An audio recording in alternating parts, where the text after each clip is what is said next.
ഇന്ന് നമ്മളിവിടെ ആയിരിക്കുന്നത് ആ യേശുവിന്റെ, നമ്മളെ വഴി നടത്തിയവനായ ആ യേശുവിന്റെ അത്ഭുത നാമത്തെ ഉയർത്തുവാനാണ്. ഹല്ലേലൂയ. നമുക്കായിരിക്കുന്ന സന്നിധിയിൽ അല്പനേരം എഴുന്നേറ്റ് നിന്നുകൊണ്ട് ആ യേശുവിന്റെ നാമത്തെ നമുക്കൊന്നിച്ച് ചേർന്ന് അല്പനേരം വാഴ്ത്താം. ഹല്ലേലൂയ. എത്ര സ്തുതിച്ചാലും മതി വരാത്ത ആ ജീവനുള്ള ദൈവത്തിന്റെ ഹല്ലേലൂയല്ലോ. കർത്താവേ, തിരുകരങ്ങളിലേക്ക് അടിയങ്ങളെ തന്നെ ഏൽപ്പിക്കുകയാണ് യേശുവേ. കർത്താവിന്റെ പല സാഹചര്യങ്ങളിലും, ആരും എൻ്റെ കൂടെ ഇല്ലാത്ത സാഹചര്യങ്ങളിലെല്ലാം കർത്താവേ, നീ എനിക്ക് താങ്ങായി തണലായി. കർത്താവേ, എൻ്റെ കൂടെയുള്ളതിനെ ഓർത്തുകൊണ്ട് കർത്താവേ, എൻ്റെ നിരാശയുടെ സമയങ്ങളിലും, എൻ്റെ കഷ്ടങ്ങളുടെ സമയങ്ങളിലും, മറ്റെല്ലാവരും എന്നെ ഉപേക്ഷിച്ച സാഹചര്യങ്ങളിലും എന്നെ മാറോട് ചേർത്തൊരു ദൈവം. ഹല്ലേലൂയ. ആ ദൈവത്തിന്റെ അത്ഭുത സാന്നിധ്യത്തിന്റെ നിറവിൽ നാം ഇന്നായിരിക്കുമ്പോൾ ഹല്ലേലൂയ, എത്ര സ്തുതിച്ചാലും മതി വരാത്തവന്റെ നാമത്തെ നമുക്ക് ഒന്നിച്ചു ചേർന്ന് സ്തുതിക്കാം. Hallelujah. Oh, we praise you, Jesus. Hallelujah. പൂർണ്ണ ഹൃദയത്തോടെ വചനം വായിച്ചതുപോലെ അവന്റെ നാമത്തെ ഇന്ന് നമ്മൾ വിളിച്ചപേക്ഷിക്കാൻ പോവുകയാണ്. ഹല്ലേലൂയ. എൻ്റെ യേശുവിന്റെ നാമത്തിൽ നാം വിളിച്ചപേക്ഷിക്കുമ്പോൾ ഇന്ന് ഇവിടെ അത്ഭുതങ്ങളും അടയാളങ്ങളും നടക്കുമെന്ന് എത്ര പേർ വിശ്വസിക്കുന്നുണ്ട്? Hallelujah. We praise you, Jesus, Lord. പൂർണ്ണ ഹൃദയത്തോടെ ഈ ലോകത്തിൻ്റെതായിട്ടുള്ള എല്ലാം മാറ്റിവെച്ചുകൊണ്ട്, എല്ലാ ഭാരങ്ങളും എടുത്ത് മാറ്റിക്കൊണ്ട്, ഹല്ലേലൂയ, പൂർണ്ണ ഹൃദയത്തോടെ ആ ഭാരങ്ങളെല്ലാം എൻ്റെ കർത്താവിന്റെ കരങ്ങളിലേക്ക് ഒന്ന് കൊടുത്താട്ടെ. ഹല്ലേലൂയ. സകലത്തെയും വിടുവിക്കുവാൻ മതിയായ എൻ്റെ യേശുവിന്റെ സാന്നിധ്യം നമ്മുടെ മധ്യമുണ്ട്. Oh, we praise you, Jesus. Hallelujah. നാഥാ, ഞാനാകുന്നു സന്നിധി നിന്നും എത്ര വിദൂരം ആന്തരം, നിരാശയോടെ തളരും വേളയിൽ യേശുനാമം എന്നാശ്രയം. നാഥാ, ഞാനാകുന്നു സന്നിധി നിന്നും എത്ര വിദൂരം ആന്തരം, നിരാശയോടെ തളരും വേളയിൽ യേശുനാമം എന്നാശ്രയം. അന്ധകാരമകറ്റി ആമഹസ്നേഹം നിന്യരാമെന്നെ ചേർത്തണച്ചു.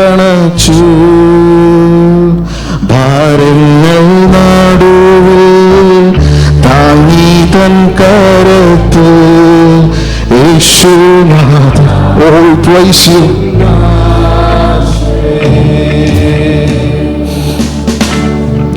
Oh, we praise you, Jesus. എൻ്റെ എല്ലാ സാഹചര്യങ്ങളിലും എന്നെ വഴി നടത്തുവാൻ മതിയായ എൻ്റെ ദൈവം. ആരും നിനച്ചില്ല ആഴമാം സ്നേഹം വർണ്ണിപ്പാനാർക്കും അസാധ്യമേ. രാജാധിരാജൻ ഉന്നതി വെടിഞ്ഞു ഭൂവിൽ വന്നു എൻ യാഗമായി. ക്രൂശിൽ മരിച്ചവൻ എൻ പാപം പോക്കി എല്ലാ നാളും ഞാൻ വാഴ്ത്തിയിടുമേ.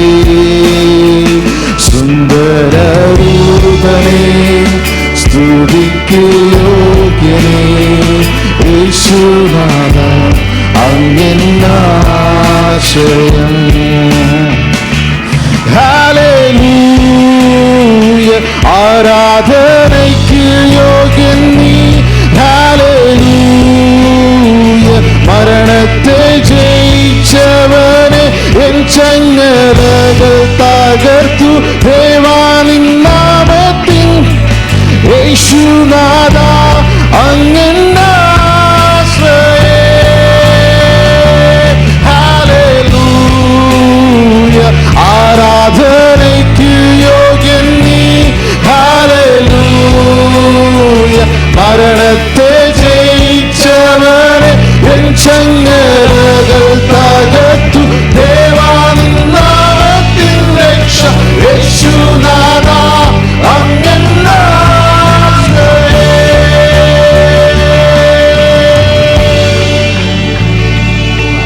Holy praise. Hallelujah. അധീനത്തിൽ തൻ വാഗ്ദത്തം നിറവാൻ ഉയരറ്റ ദേഹം ജീവൻ വെച്ചു വീരനാം ദൈവം യഹൂദാ സിംഹം Jaya. Whole praise you. Hallelujah. അധീനത്തിൽ തൻ വാഗ്ദത്തം നിറവാൻ ഉയരറ്റ ദേഹം ജീവൻ വെച്ചു വീരനാം ദൈവം യഹൂദാ സിംഹം ജയാളിയായി ഇന്നും ജീവിക്കുന്നു.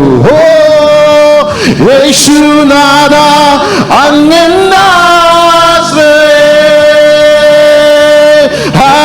ഹല്ലേലൂയ ആരാധനയ്ക്ക് യോഗ്യൻ നീ. ഹല്ലേലൂയ മരണത്തെ ചങ്ങലകൾ തകർത്തു ദേവാ നിൻ നാമത്തിൻ രക്ഷ. യേശുനാഥ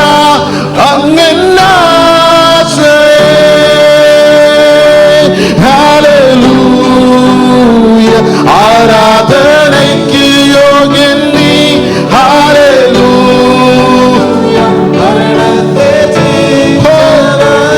എൻ ചങ്ങലകൾ തകർത്തു ദേവാ നിൻ നാമത്തിൻ രക്ഷ. യേശുനാഥ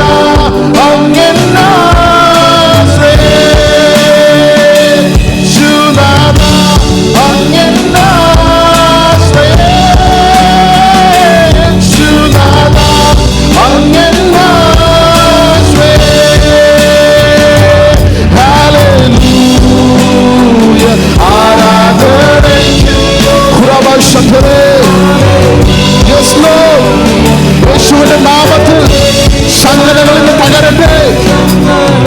യേശുവിന്റെ നാമത്തിൽ നാമത്തിൻ രക്ഷ.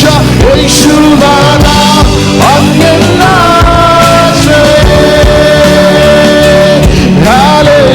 ഹല്ലേലൂയ ആരാധനയ്ക്ക് യോഗ്യൻ നീ. ഹല്ലേലൂയ മരണത്തെ ജയിച്ചവനെ എൻ ചങ്ങലകൾ തകർത്തു ദേവാ നിൻ നാമത്തിൻ രക്ഷ. യേശുനാഥ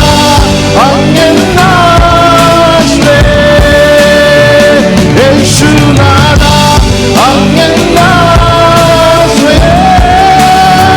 യേശുനാഥ. Holy praise. യേശുനാഥ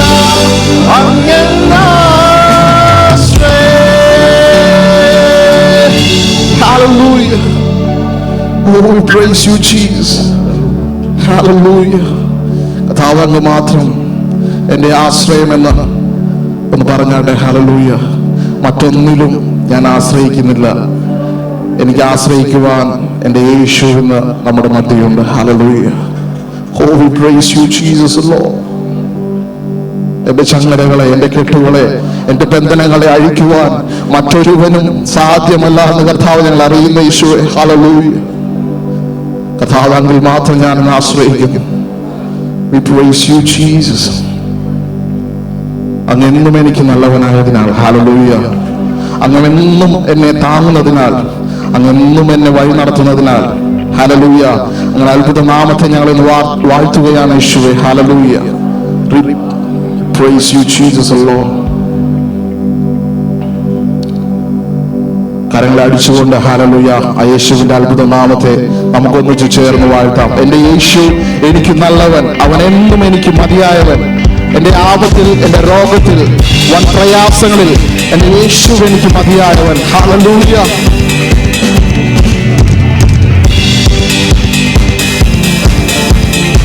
കരങ്ങളെ അടിച്ചുകൊണ്ട് എന്റെ യേശു എനിക്ക് നല്ലവൻ, അവൻ എന്നും എന്നും മതിയായവൻ. എന്റെ യേശു എനിക്ക് നല്ലവൻ, അവൻ എന്നും എന്നും മതിയായവൻ. അവൻ ലോകത്തിൽ പ്രയാസങ്ങളിൽ മനമേ അവൻ മതിയായവൻ. ലോകത്തിൽ പ്രയാസങ്ങളിൽ മനമേ കാൽവരി മലമേൽ കയറി മുൾമുടി ശിരസിൽ വഹിച്ചു. കാൽവരി മലമേൽ കയറി മുൾമുടി ശിരസിൽ വഹിച്ചു. എന്റെ വേദന സർവവും നീക്കിയെന്ന് പുതുജീവൻ പകർന്നവനാ. എന്റെ വേദന സർവവും നീക്കിയെന്ന് പുതുജീവൻ പകർന്നവനാ. എന്റെ യേശുവെനിക്കു നല്ലവൻ, അവനെന്നും എന്നും മതിയായവൻ. എന്റെ യേശുവെനിക്കു നല്ലവൻ.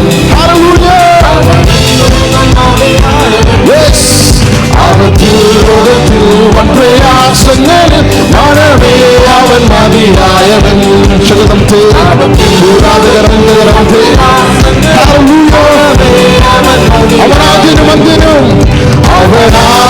അവനാദ്യനുമന്തിനുമേ ദിവ്യ സ്നേഹത്തിനുറവിടമേ.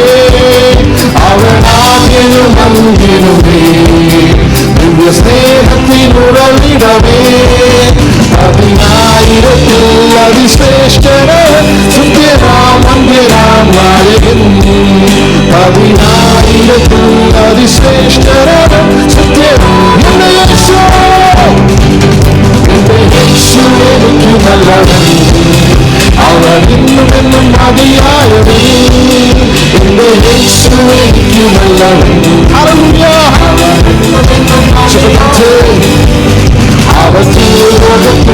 പ്രയാസങ്ങൾ മനമേ പ്രയാസങ്ങൾ മനമേ. മരുഭൂയാത്രയാതി കഠിനം പ്രതികൂലങ്ങളാണ് നിമിഷം. മരുഭൂയാത്രയാതി കഠിനം പ്രതികൂലങ്ങളാണ് നിമിഷം. പകൽ സ്തംഭം രാത്രിയാക്കി തുണ എന്നെ അനുദിനം വഴി നടത്തും. പകൽ സ്തംഭം രാത്രിയാക്കി തുണ എന്നെ അനുദിനം യേശുവെനിക്കു നല്ലവൻ, അവനെന്നും മതിയായവൻ. എന്റെ യേശുവെനിക്കു നല്ലവൻ, അവനെന്നും മതിയായവൻ.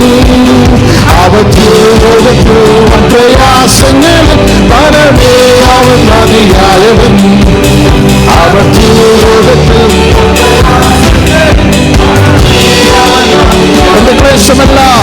എന്റെ ക്ലേശമെല്ലാം കണ്ണുനീരെല്ലാം കൂടെ ചീരുമേ. എന്റെ ക്ലേശമെല്ലാം നീങ്ങിപ്പോ കണ്ണുനീരെല്ലാം കൂടെ ചീരുമേ.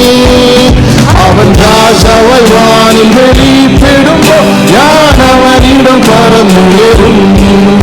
അവൻ രാജാവാനിൽ വെളിപ്പെടുമ്പോ ഞാൻ അവനിടം പറന്നുയരും. എന്റെ യേശു എനിക്കു നല്ലവൻ, അവനെന്നും എന്നും മതിയായവൻ. എന്റെ യേശു എനിക്കു നല്ലവൻ, അവനെന്നും എന്നും മതിയായവൻ. അവലോകത്തിൽ പ്രയാസങ്ങളിൽ മനമേ അവൻ മതിയായവൻ. അവലോകത്തിൽ പ്രയാസങ്ങളിൽ മനമേ അവൻ മതിയായവൻ. Hallelujah, hallelujah. ഇത്രയും സന്തോഷിച്ച പോരാ. ഹല്ലേലൂയ. എന്റെ യേശു എനിക്ക് മതിയായവനെന്ന് നമ്മൾ പറയുമ്പോൾ എന്റെ സകല പ്രശ്നത്തിനും എന്റെ യേശു മതിയായവനെന്ന് നമ്മളത് ഏറ്റെടുത്തുകൊണ്ട് പാടുക. ഹല്ലേലൂയ. നമ്മൾ ഒരിക്കൽ കൂടി ആ വരികൾ പാടുമ്പോൾ നമ്മുടെ എല്ലാ വിഷയങ്ങളെയും എന്റെ കരങ്ങളിലേക്കൊന്ന് കൊടുത്താൽ, യേശുവിന്റെ കരങ്ങളിലേക്കൊന്ന് കൊടുത്താൽ. ഹല്ലേലൂയ. ഏത് വിഷയത്താണ് നാം ഭാരപ്പെടുന്നുവോ എന്റെ യേശുവിന്റെ തിരുകരങ്ങളിലേക്കൊന്ന് സമർപ്പിച്ചുകൊണ്ട് സന്തോഷത്തോടെ ആരാധിക്കുമോ നമ്മൾ കേട്ട ആ വചനം പോലെ. ഹല്ലേലൂയ. അവനെ വിളിച്ചപേക്ഷിക്കുന്നവർക്ക് എന്റെ യേശു സമീപസ്ഥനാണ്. ഹല്ലേലൂയ. നമ്മുടെ വിഷയങ്ങളൊന്ന് കരങ്ങളിലേക്ക് കൊടുത്തുകൊണ്ട്, യേശുവിന്റെ കരങ്ങളിലേക്ക് കൊടുത്തുകൊണ്ട് സന്തോഷത്തോടെ ഒന്ന് ആരാധിച്ചാട്ടെ. ഹല്ലേലൂയ. എന്റെ യേശു എനിക്ക് നല്ലവൻ, അവനെന്നുമെന്നും മതിയായവൻ, എന്റെ യേശു എനിക്ക് നല്ലവൻ. അവനെന്നുമെന്നും മതിയായവൻ, അവധീരത്തിൽ പ്രയാസങ്ങളിൽ മനവേ അവൻ മതിയായവൻ. അവധീരത്തിൽ പ്രയാസങ്ങളിൽ അതുകൊണ്ട് ആരാധന, ആരാധന അങ്ങേക്ക്, ആരാധന അങ്ങേക്ക്, ആരാധന അങ്ങേക്ക്, ആരാധന അങ്ങേക്ക്, യേശുവേ ആരാധന അങ്ങേക്ക്, ആരാധന അങ്ങേക്ക്, ആരാധന അങ്ങേക്ക്, ആരാധന. എന്റെ ബലഹീനമേറുന്നു, എന്റെ ബലഹീനമേറുന്നൊഴി നിന്റെ കൃപ എന്നിൽ തന്നല്ലോ നീ. എന്റെ ബലഹീനമേറുന്നൊഴി നിന്റെ കൃപ എന്നിൽ തന്നല്ലോ നീ. യേശുനാഥാ നീ ബലമായതാ, ഞാനൊട്ടും ഭയപ്പെടില്ല. യേശുനാഥാ നീ ബലമായതാ, ഞാനൊട്ടും ഭയപ്പെടില്ല. ആരാധന, ഓ ആരാധന അങ്ങേക്ക്, ആരാധന അങ്ങേക്ക്, ആരാധന അങ്ങേക്ക്, ആരാധന അങ്ങേക്ക്, യേശുവേ ആരാധന അങ്ങേക്ക്, ആരാധന അങ്ങേക്ക്, ആരാധന അങ്ങേക്ക്, ആരാധന അങ്ങേക്ക്. ചിറകുകളിൻ നിഴലിൽ എന്നും ആനന്ദം പകരുന്നു നീ. നിന്റെ ചിറകുകളിൻ നിഴലിൽ എന്നും ആനന്ദം പകരുന്നു നീ. വിശ്വസ്തനും നീ എന്നും തുണയായും നീ, വിശ്വസ്തനും നീ എന്നും തുണയായും സ്തുതിക്ക് യോഗ്യനും നീ. ആരാധന അങ്ങേക്ക്, ആരാധന അങ്ങേക്ക്, ആരാധന അങ്ങേക്ക്, ആരാധന അങ്ങേക്ക്, യേശുവേ ആരാധന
അങ്ങേക്ക്,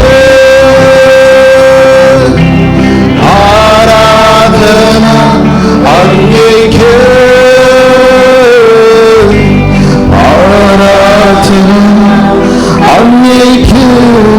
Yes, Lord.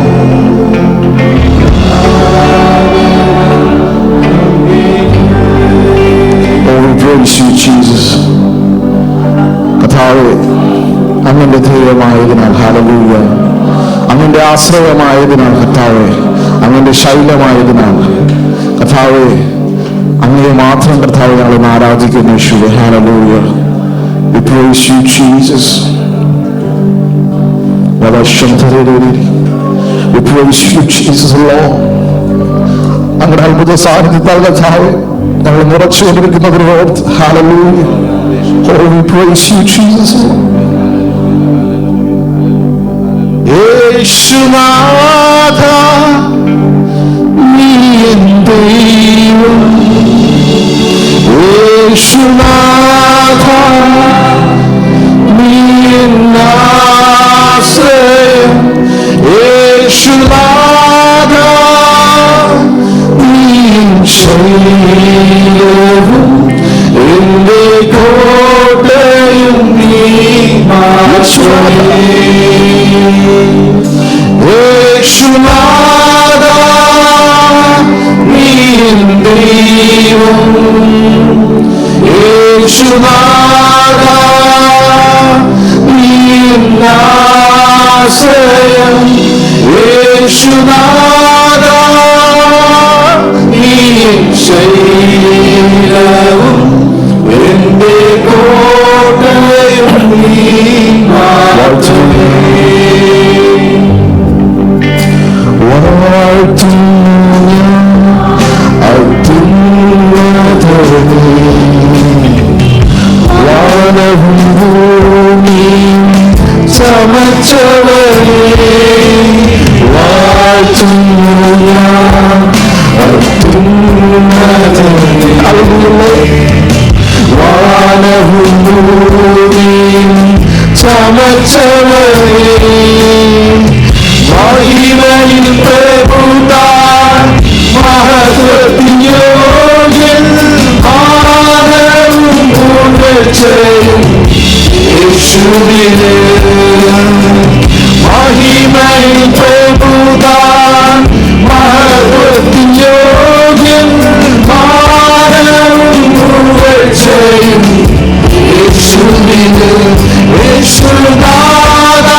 യേശുനാഥ നീയൻ ശരീരവും എന്റെ കോട്ടയും നീ മാത്രമേ.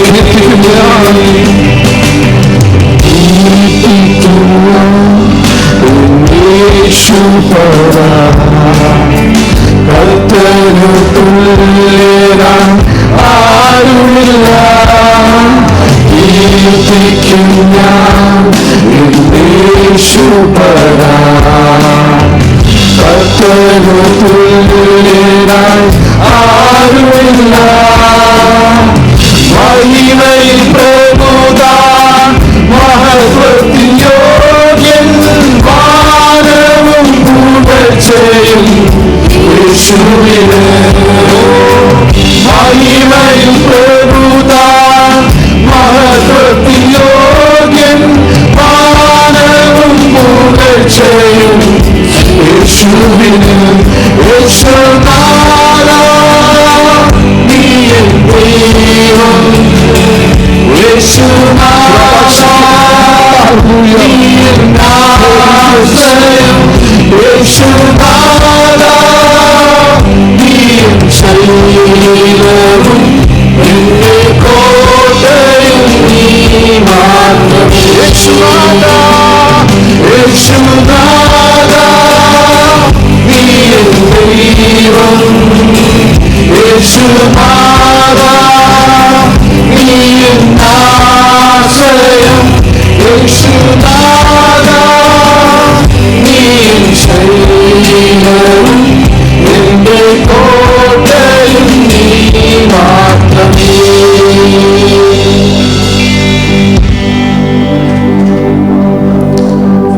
മഹിമയും മാനവും മഹത്വവും പുകഴ്ചയും. മഹിമയും മാനവും മഹത്വവും പുകഴ്ചയും. മഹിമയും മാനവും മഹത്വവും പുകഴ്ചയും. മഹിമയും മാനവും മഹത്വവും പുകഴ്ചയും. മഹിമയും മാനവും മഹത്വവും പുകഴ്ചയും. മഹിമയിൽ പ്രഭുതാൻ മഹത്വത്തിൻ യോഗ്യൻ. മാനവും പുകഴ്ചയും മഹത്വവിന്. മഹിമയിൽ പ്രഭുതാൻ മഹത്വത്തിൻ യോഗ്യൻ. മാനവും പുകഴ്ചയും യേശുവിന്. യേശുനാഥാ നീ എൻ ദൈവം. യേശുനാഥാ നീ എൻ ആശ്രയം. യേശുനാഥാ നീ എൻ ശരീരവും എന്റെ കോട്ടയും നീ മാത്രമേ. യേശുനാഥാ യേശുനാഥാ നീ എൻ ദൈവം. യേശുനാഥാ നീ എൻ ആശ്രയം. യേശുനാഥാ ശരീരവും എന്റെ കോട്ടയും മാത്രമേ. യേശുനാഥാ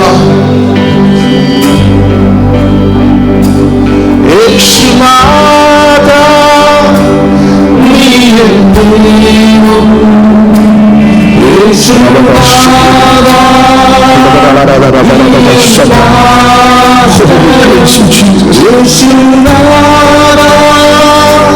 നീ എൻ ശരീരവും എന്റെ കോട്ടയും നീ മാത്രമേ.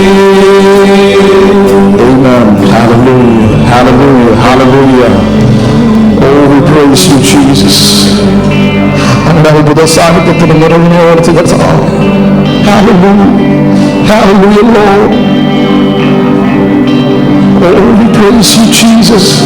കർത്താവേ ഞങ്ങൾക്ക് സ്തുതികൾ നിർത്തുവാൻ കഴിയില്ല യേശുവേ. ഹല്ലേലൂയ. എത്ര സ്തുതിച്ചാലും മതിവരാത്ത യേശുവിന്റെ നാമത്തെ. Hallelujah. Oh, we praise you, Jesus, Lord. Hallelujah, hallelujah. യേശുവിന്റെ അത്ഭുത സാന്നിധ്യത്താൽ hallelujah ഞങ്ങൾ നിറക്കുന്നതിനെ ഓർത്ത് hallelujah, hallelujah, hallelujah. ആ യേശുവിന്റെ സാന്നിധ്യത്തെ hallelujah കരങ്ങളെല്ലാം അടിച്ചുകൊണ്ട് hallelujah അവന്റെ നാമത്തെ ഉയർത്തിയാൽ hallelujah.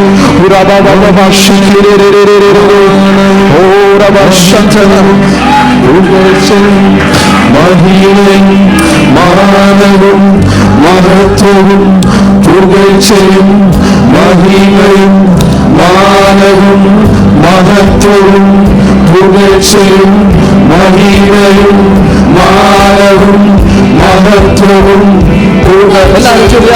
മഹിമയും മാനവും മഹത്വവും പുകഴ്ചയും മാനവും പുകഴ്ചയും മഹിമയിൽ പ്രമാണം മഹത്വത്തിൻ യോഗ്യമാനവും പുകഴ്ചയും യേശുവിനും യേശുനാഥ നീ എൻ ദൈവം ഹല്ലേലൂയ യേശുനാഥ നീ എൻ ആശ്രയം യേശുനാഥ നീ എൻ ശൈലവും എന്റെ കോട്ടയും യേശുനാഥ നീ എൻ ദൈവം യേശുനാഥ നീ എൻ ആശ്രയം യേശുനാഥ നീ എൻ ശൈലവും എന്റെ കോട്ടയും നീ മാത്രമേ എന്റെ കോട്ടയും നീ മാത്രമേ. നമുക്ക് അവന്റെ സന്നിധിയിലിരിക്കാം. Hallelujah. We praise you, Jesus.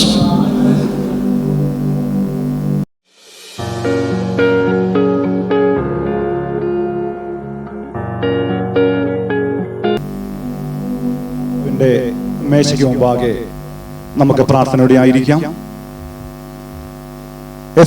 എഫെസ്യർ ലേഖനം 5-ാം അധ്യായം 1 മുതൽ 6 വരെ വാക്യങ്ങൾ വായിച്ച് ധ്യാനിച്ച് പ്രാർത്ഥിച്ച് നമുക്ക് മേശയിലേക്ക് കടക്കാം. ആകയാൽ പ്രിയ മക്കൾ എന്ന പോലെ ദൈവത്തെ അനുകരിപ്പിൻ. ക്രിസ്തുവും നിങ്ങളെ സ്നേഹിച്ച് നമുക്ക് വേണ്ടി തന്നെത്താൻ ദൈവത്തിന് സൗരഭ്യവാസനയായ വഴിപാടും യാഗവുമായി അർപ്പിച്ചതുപോലെ സ്നേഹത്തിൽ നടപ്പിൻ. ദുർനടപ്പും യാതൊരു അശുദ്ധിയും അത്യാഗ്രഹവും നിങ്ങളുടെ ഇടയിൽ പേർ പറക പോലും അരുത്. അങ്ങനെയാകുന്നു വിശുദ്ധന്മാർക്ക് ഉചിതം. ചീത്തത്തരം, പൊട്ടച്ചൊൽ, കളിവാക്ക് ഇങ്ങനെ ചേർച്ചയല്ലാത്തവ ഒന്നും അരുത്. സ്തോത്രമത്രേ വേണ്ടത്. ദുർനടപ്പുകാരൻ അശുദ്ധൻ, വിഗ്രഹാരാധിയായ ദ്രവ്യാഗ്രഹി, ഇവർക്ക് ആർക്കും ക്രിസ്തുവിന്റെയും ദൈവത്തിന്റെയും രാജ്യത്തിൽ അവകാശമില്ല എന്ന് നിങ്ങൾ അറിയുന്നുവല്ലോ. ഹല്ലേലൂയ. എഫെസ്യർ ലേഖനം നമ്മൾ പരിശോധിക്കുമ്പോൾ അതിന്റെ 1 മുതൽ 4-24 വരെ വാക്യങ്ങളിൽ യേശു ക്രിസ്തുവിലുള്ള നമ്മുടെ വീണ്ടെടുപ്പിനെ കുറിച്ചും നമ്മുടെ വിളിയെക്കുറിച്ചുമാണ് പൗലോസ് അവിടെ പ്രതിപാദിച്ചിരിക്കുന്നത്. എന്നാൽ 4:22 മുതൽ അതിന്റെ 6-ന്റെ വാക്യം വരെ വീണ്ടെടുക്കപ്പെട്ട ജനങ്ങൾ എങ്ങനെ ജീവിക്കണം, എങ്ങനെ ആയിത്തീരണമെന്ന് പൗലോസ് സഭയിൽ പ്രബോധിപ്പിക്കുക. നമ്മൾ വായിക്കുമ്പോൾ 5-ാം വായിക്കുമ്പോൾ ആകയാൽ പ്രിയമക്കൾ എന്ന പോലെ ദൈവത്തെ അനുകരിപ്പിൻ. ഹല്ലേലൂയ. ദൈവത്തിന്റെ പ്രിയ മകൻ എന്ന പോലെയാണ് നമ്മൾ നമ്മുടെ കർത്താവിനെ, നമ്മുടെ ദൈവത്തെ അനുകരിക്കുവാൻ പൗലോസ് നമ്മളെ പ്രബോധിപ്പിക്കുന്നു. ദൈവത്തെ അനുകരിച്ച, പ്രസാദിപ്പിച്ച ഒരുവനെ കുറിച്ച് പറയുകയാണ്. ക്രിസ്തുവും നിങ്ങളെ സ്നേഹിച്ച് നമുക്ക് വേണ്ടി തന്നെത്താൻ ദൈവത്തിന് സൗരഭ്യവാസനയായ വഴിപാടും യാഗവുമായി അർപ്പിച്ചതുപോലെ സ്നേഹത്തിൽ നടപ്പിൻ. ദൈവത്തിന്റെ പ്രിയമകനായി ക്രിസ്തു തന്നെത്താൻ നമുക്ക് വേണ്ടി ഏൽപ്പിച്ച വഴിപാടും യാഗവുമായി തീർന്ന മാതൃക പോലെ നിങ്ങളും ആയിത്തീരണം. അതെങ്ങനെ ആയിത്തീരുവാൻ നിങ്ങൾ കഴിയും? അതിനുവേണ്ടി നിങ്ങൾ എന്ത് ചെയ്യണമെന്ന് അടുത്ത വാചകങ്ങൾ പറയുക. ഹല്ലേലൂയ. ദുർനടപ്പും യാതൊരു അശുദ്ധിയും അത്യാഗ്രഹവും നിങ്ങളുടെ പേര് പറയുക പോലും വരുത്. ഹല്ലേലൂയ. ഒരു ദുർനടപ്പും ഒരു അശുദ്ധിയും ഒരു ജഡത്തിന്റെ പ്രവൃത്തിയും ഒരു അത്യാഗ്രഹങ്ങളും, ഹല്ലേലൂയ, ഒരു ദൈവത്തെക്കാൾ ഉപരി ഒരു മോഹവും നമ്മളുടെ പേര് പറയാൻ പോലും ഉണ്ടാകരുത്. ഹല്ലേലൂയ. അങ്ങനെയാകുന്നു വിശുദ്ധന്മാർക്ക് ഉചിതമായ ജീവിതം, അല്ലെങ്കിൽ ക്രിസ്തീയ ജീവിതം. വീണ്ടും പറയാണ്, ചീത്തത്തരം, പൊട്ടച്ചൊൽ, കളിവാക്ക്, ഇങ്ങനെ ചേർച്ചയില്ലാത്തവ ഒന്നുമരുത്. അടുത്തത് ഒരു അവയവത്തെ കുറിച്ച് പറയാം. യാഗമായി തീർക്കാൻ കഴിഞ്ഞില്ലെങ്കിൽ, യാഗമായി തീർപ്പാൻ നമുക്ക് സാധിച്ചില്ലെങ്കിൽ, നമ്മുടെ വായിൽ നിന്ന് വരുന്ന ആ വാക്കുകളെ കുറിച്ച് പറയാം, ആ അവയവത്തിന്റെ സ്വഭാവത്തെ കുറിച്ച് പറയാം. പൊട്ടച്ചൊൽ, കളിവാക്ക്, ചീത്തത്തരം, ഇങ്ങനെ ചേർച്ചയില്ലാത്തവ ഒന്നും വിശുദ്ധന്മാർക്ക് ഉചിതമല്ല, വിശുദ്ധന്മാരുടെ നാവിൽ നിന്നും വരുവാൻ പാടുള്ളതല്ല. വീണ്ടും പറയാ, ദ്രവ്യാഗ്രഹി, അശുദ്ധൻ, വിഗ്രഹാരാധികൾ, ഇവർക്കാർക്കും ഈ വക പ്രവർത്തിക്കുന്നവർ വിഗ്രഹാരാധികളാണ്, ദ്രവ്യാഗ്രഹികളാണ്, അശുദ്ധനാണ്. ഇവർക്കാർക്കും ക്രിസ്തുവിന്റെയും ദൈവത്തിന്റെയും രാജ്യത്തിൽ ഒരവകാശവും ഇല്ല. ഹല്ലേലൂയ. ഇന്ന് പകൽക്കാലം നമ്മൾക്ക് വേണ്ടി തന്നെത്താൻ സൗരഭ്യവാസനയായി കൊടുത്ത യേശു ക്രിസ്തുവിന്റെ ആ യാഗത്തെ നമ്മൾ ഓർക്കുമ്പോൾ, ഹല്ലേലൂയ, നമ്മളെ എത്രത്തോളം ദൈവത്തിന് സൗരഭ്യവാസന യാഗമായി നമ്മുടെ ശരീരത്തെ നമ്മൾ ഏൽപ്പിച്ചു കൊടുത്തിട്ടുണ്ട്, എത്രത്തോളം നമ്മൾ ജഡത്തെ നമ്മൾ ക്രൂശിച്ചിട്ടുണ്ട്, എത്രത്തോളം പ്രിയ മക്കളെന്ന പോലെ ദൈവത്തെ അനുകരിക്കുന്നുണ്ട്. ഇന്ന് നമ്മൾ ഈ കർത്താവിന്റെ മേശയ്ക്ക് അല്പം കയ്യിലെടുത്ത് കഴിക്കുന്നതിന് മുമ്പായിട്ട് ഒന്ന് നമ്മുടെ ഹൃദയത്തെ ശോധന ചെയ്യുക. ഒരു നിമിഷം കണ്ണുകളെ നടച്ച്, കർത്താവേ, എനിക്ക് വേണ്ടി നീ സൗരഭ്യവാസന ചെയ്തതുപോലെ അങ്ങയ്ക്ക് വേണ്ടി ആ സ്നേഹത്തിൽ നടന്ന് ആ സൗരഭ്യവാസനയായി യാഗമായിട്ട് അർപ്പിക്കുവാൻ കഴിഞ്ഞിട്ടുണ്ടോ എന്നൊന്ന് പരിശോധിക്കേണ്ട ആവശ്യമാണ്. ഹല്ലേലൂയ.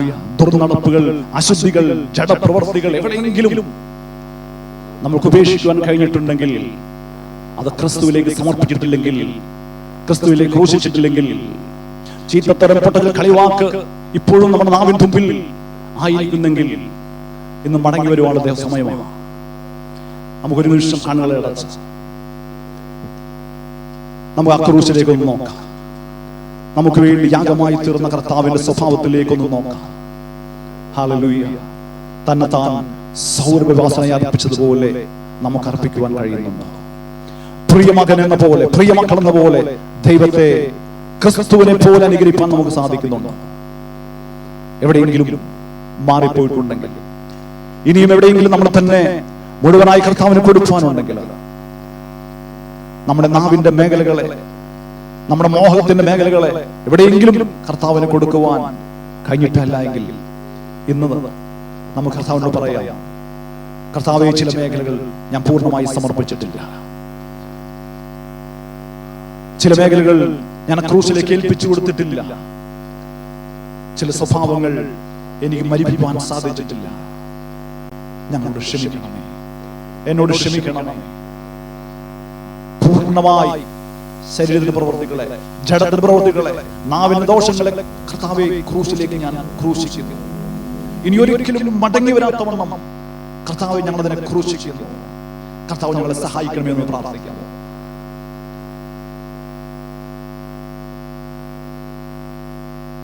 അങ്ങനെ നമ്മൾ ആ ദൈവത്തിന് സൗരഭ്യവാസനയെ തീരുവാൻ കർത്താവ് നമ്മളെ കുറിച്ച് ആഗ്രഹിക്കുക.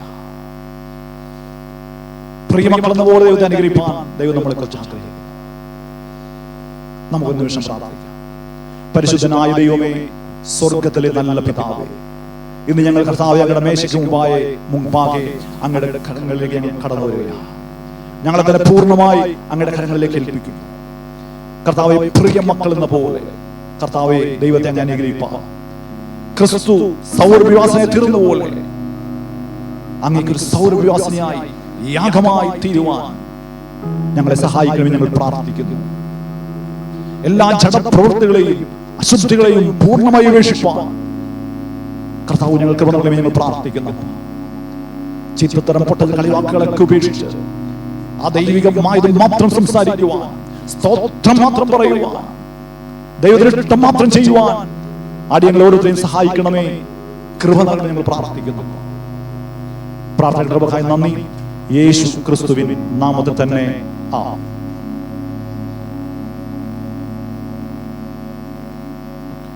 കർത്താവായ യേശുവിനെ കാണിച്ചു കൊടുത്ത രാത്രിയിൽ അവൻ അപ്പം എടുത്ത് സ്തോത്രം ചൊല്ലി നുറുക്കി, ഇത് നിങ്ങൾക്ക് വേണ്ടി എന്റെ ശരീരം എന്റെ ഓർമ്മയ്ക്കായി ഇത് ചെയ്യുമെന്ന് പറഞ്ഞു. അവണ്ണം തന്നെ അത്താഴം കഴിഞ്ഞ ശേഷം അവൻ പാനപാത്രം എടുത്തു. ഈ പാനപാത്രം എന്റെ രക്തത്തിൽ പുതിയ നിയമമാകുന്നു. ഇത് കുടിക്കുമ്പോഴൊക്കെയും എന്റെ ഓർമ്മയ്ക്കായി ചെയ്യുവിൻ എന്ന് പറഞ്ഞു. അങ്ങനെ നിങ്ങൾ ഈ അപ്പം തിന്നുകയും പാനപാത്രം കുടിക്കുകയും ചെയ്യുമ്പോഴൊക്കെയും കർത്താവ് വരുവോളം അവന്റെ മരണത്തെ പ്രസ്താവിക്കുന്നു. അതുകൊണ്ട് അയോഗ്യമായി അപ്പം തിന്നുകയോ കർത്താവിന്റെ പാനപാത്രം കുടിക്കുകയോ ചെയ്യുന്നവനെല്ലാം കർത്താവിന്റെ ശരീരവും രക്തവും സംബന്ധിച്ച് കുറ്റക്കാരനാകും. മനുഷ്യൻ തന്നെത്താൻ ശോധന ചെയ്തിട്ട് വേണം ഈ അപ്പം തിന്നുകയും പാനപാത്രം കുടിക്കുകയും ചെയ്യുവാൻ. തിന്നുകയും കുടിക്കുകയും ചെയ്യുന്നവൻ ശരീരത്തെ വിവേചിക്കാഞ്ഞാൽ തനിക്ക് ശിക്ഷാവിധി തിന്നുകയും കുടിക്കുകയും ചെയ്യുന്നു. ഇത് ഹേതുവായി നിങ്ങളിൽ പലരും ബലഹീനരും രോഗികളുമാകുന്നു, അനേകരും നിദ്ര കൊള്ളുന്നു. നാം നമ്മെ തന്നെ വിധിച്ചാൽ വിധിക്കപ്പെടുകയില്ല. വിധിക്കപ്പെടുന്നു എങ്കിലോ നാം ലോകത്തോടുകൂടെ ശിക്ഷ അകപ്പെടാതിരിക്കേണ്ടതിന് കർത്താവ് നമ്മെ ബാലശിക്ഷ കഴിക്കുകയാകുന്നു. നമുക്ക് കർത്താവിന്റെ മേശയിലേക്ക് അടക്കാം. എല്ലാവരും പ്രാർത്ഥനയോടെ ആയിരിക്കാം.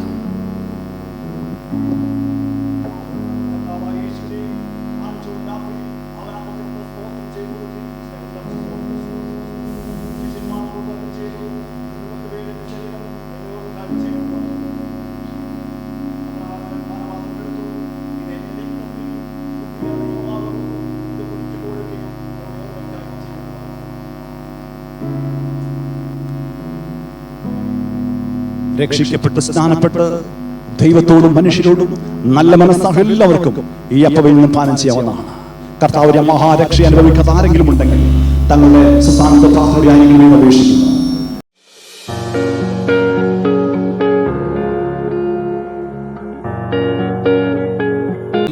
എവരെയും ഈ ചർച്ച് ഹാളിലേക്ക് സ്വാഗതം ചെയ്യുന്നു. എല്ലാവരും അടുത്തവരോടൊന്ന് കൈപിടിച്ചിട്ടൊരു പ്രൈസിലോട്ട് പറയാമോ?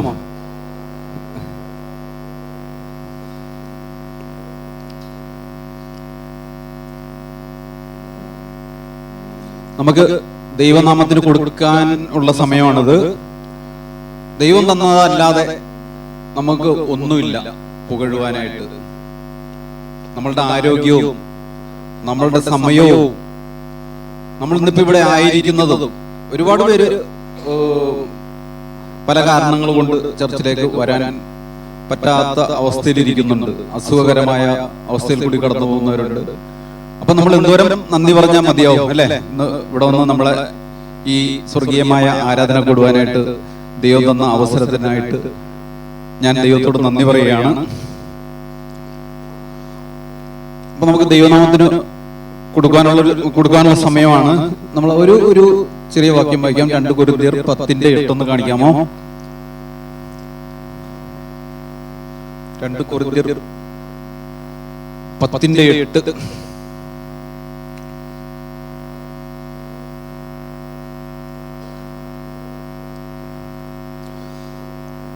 നിങ്ങൾ സകലത്തിലും എപ്പോഴും പൂർണ്ണ തൃപ്തിയുള്ളവരായി സകല സൽപ്രവൃത്തിയിലും പെരുകി വരുമാർ നിങ്ങളിൽ സകല കൃപയും പെരുകുവാൻ ദൈവം ശക്തനാകുന്നു.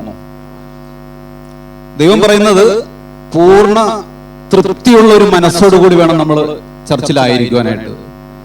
ആ ഒരു മനസ്സോടുകൂടി ഇപ്പൊ നമ്മൾ ഇന്നിപ്പോ ദൈവത്തിന് കൊടുക്കുമ്പോഴാണെങ്കിലും പൂർണ്ണ തൃപ്തിയോടുകൂടി ദൈവത്തിന് കൊടുക്കുവാനായിട്ടാണ് ദൈവം ആഗ്രഹിക്കുന്നത്.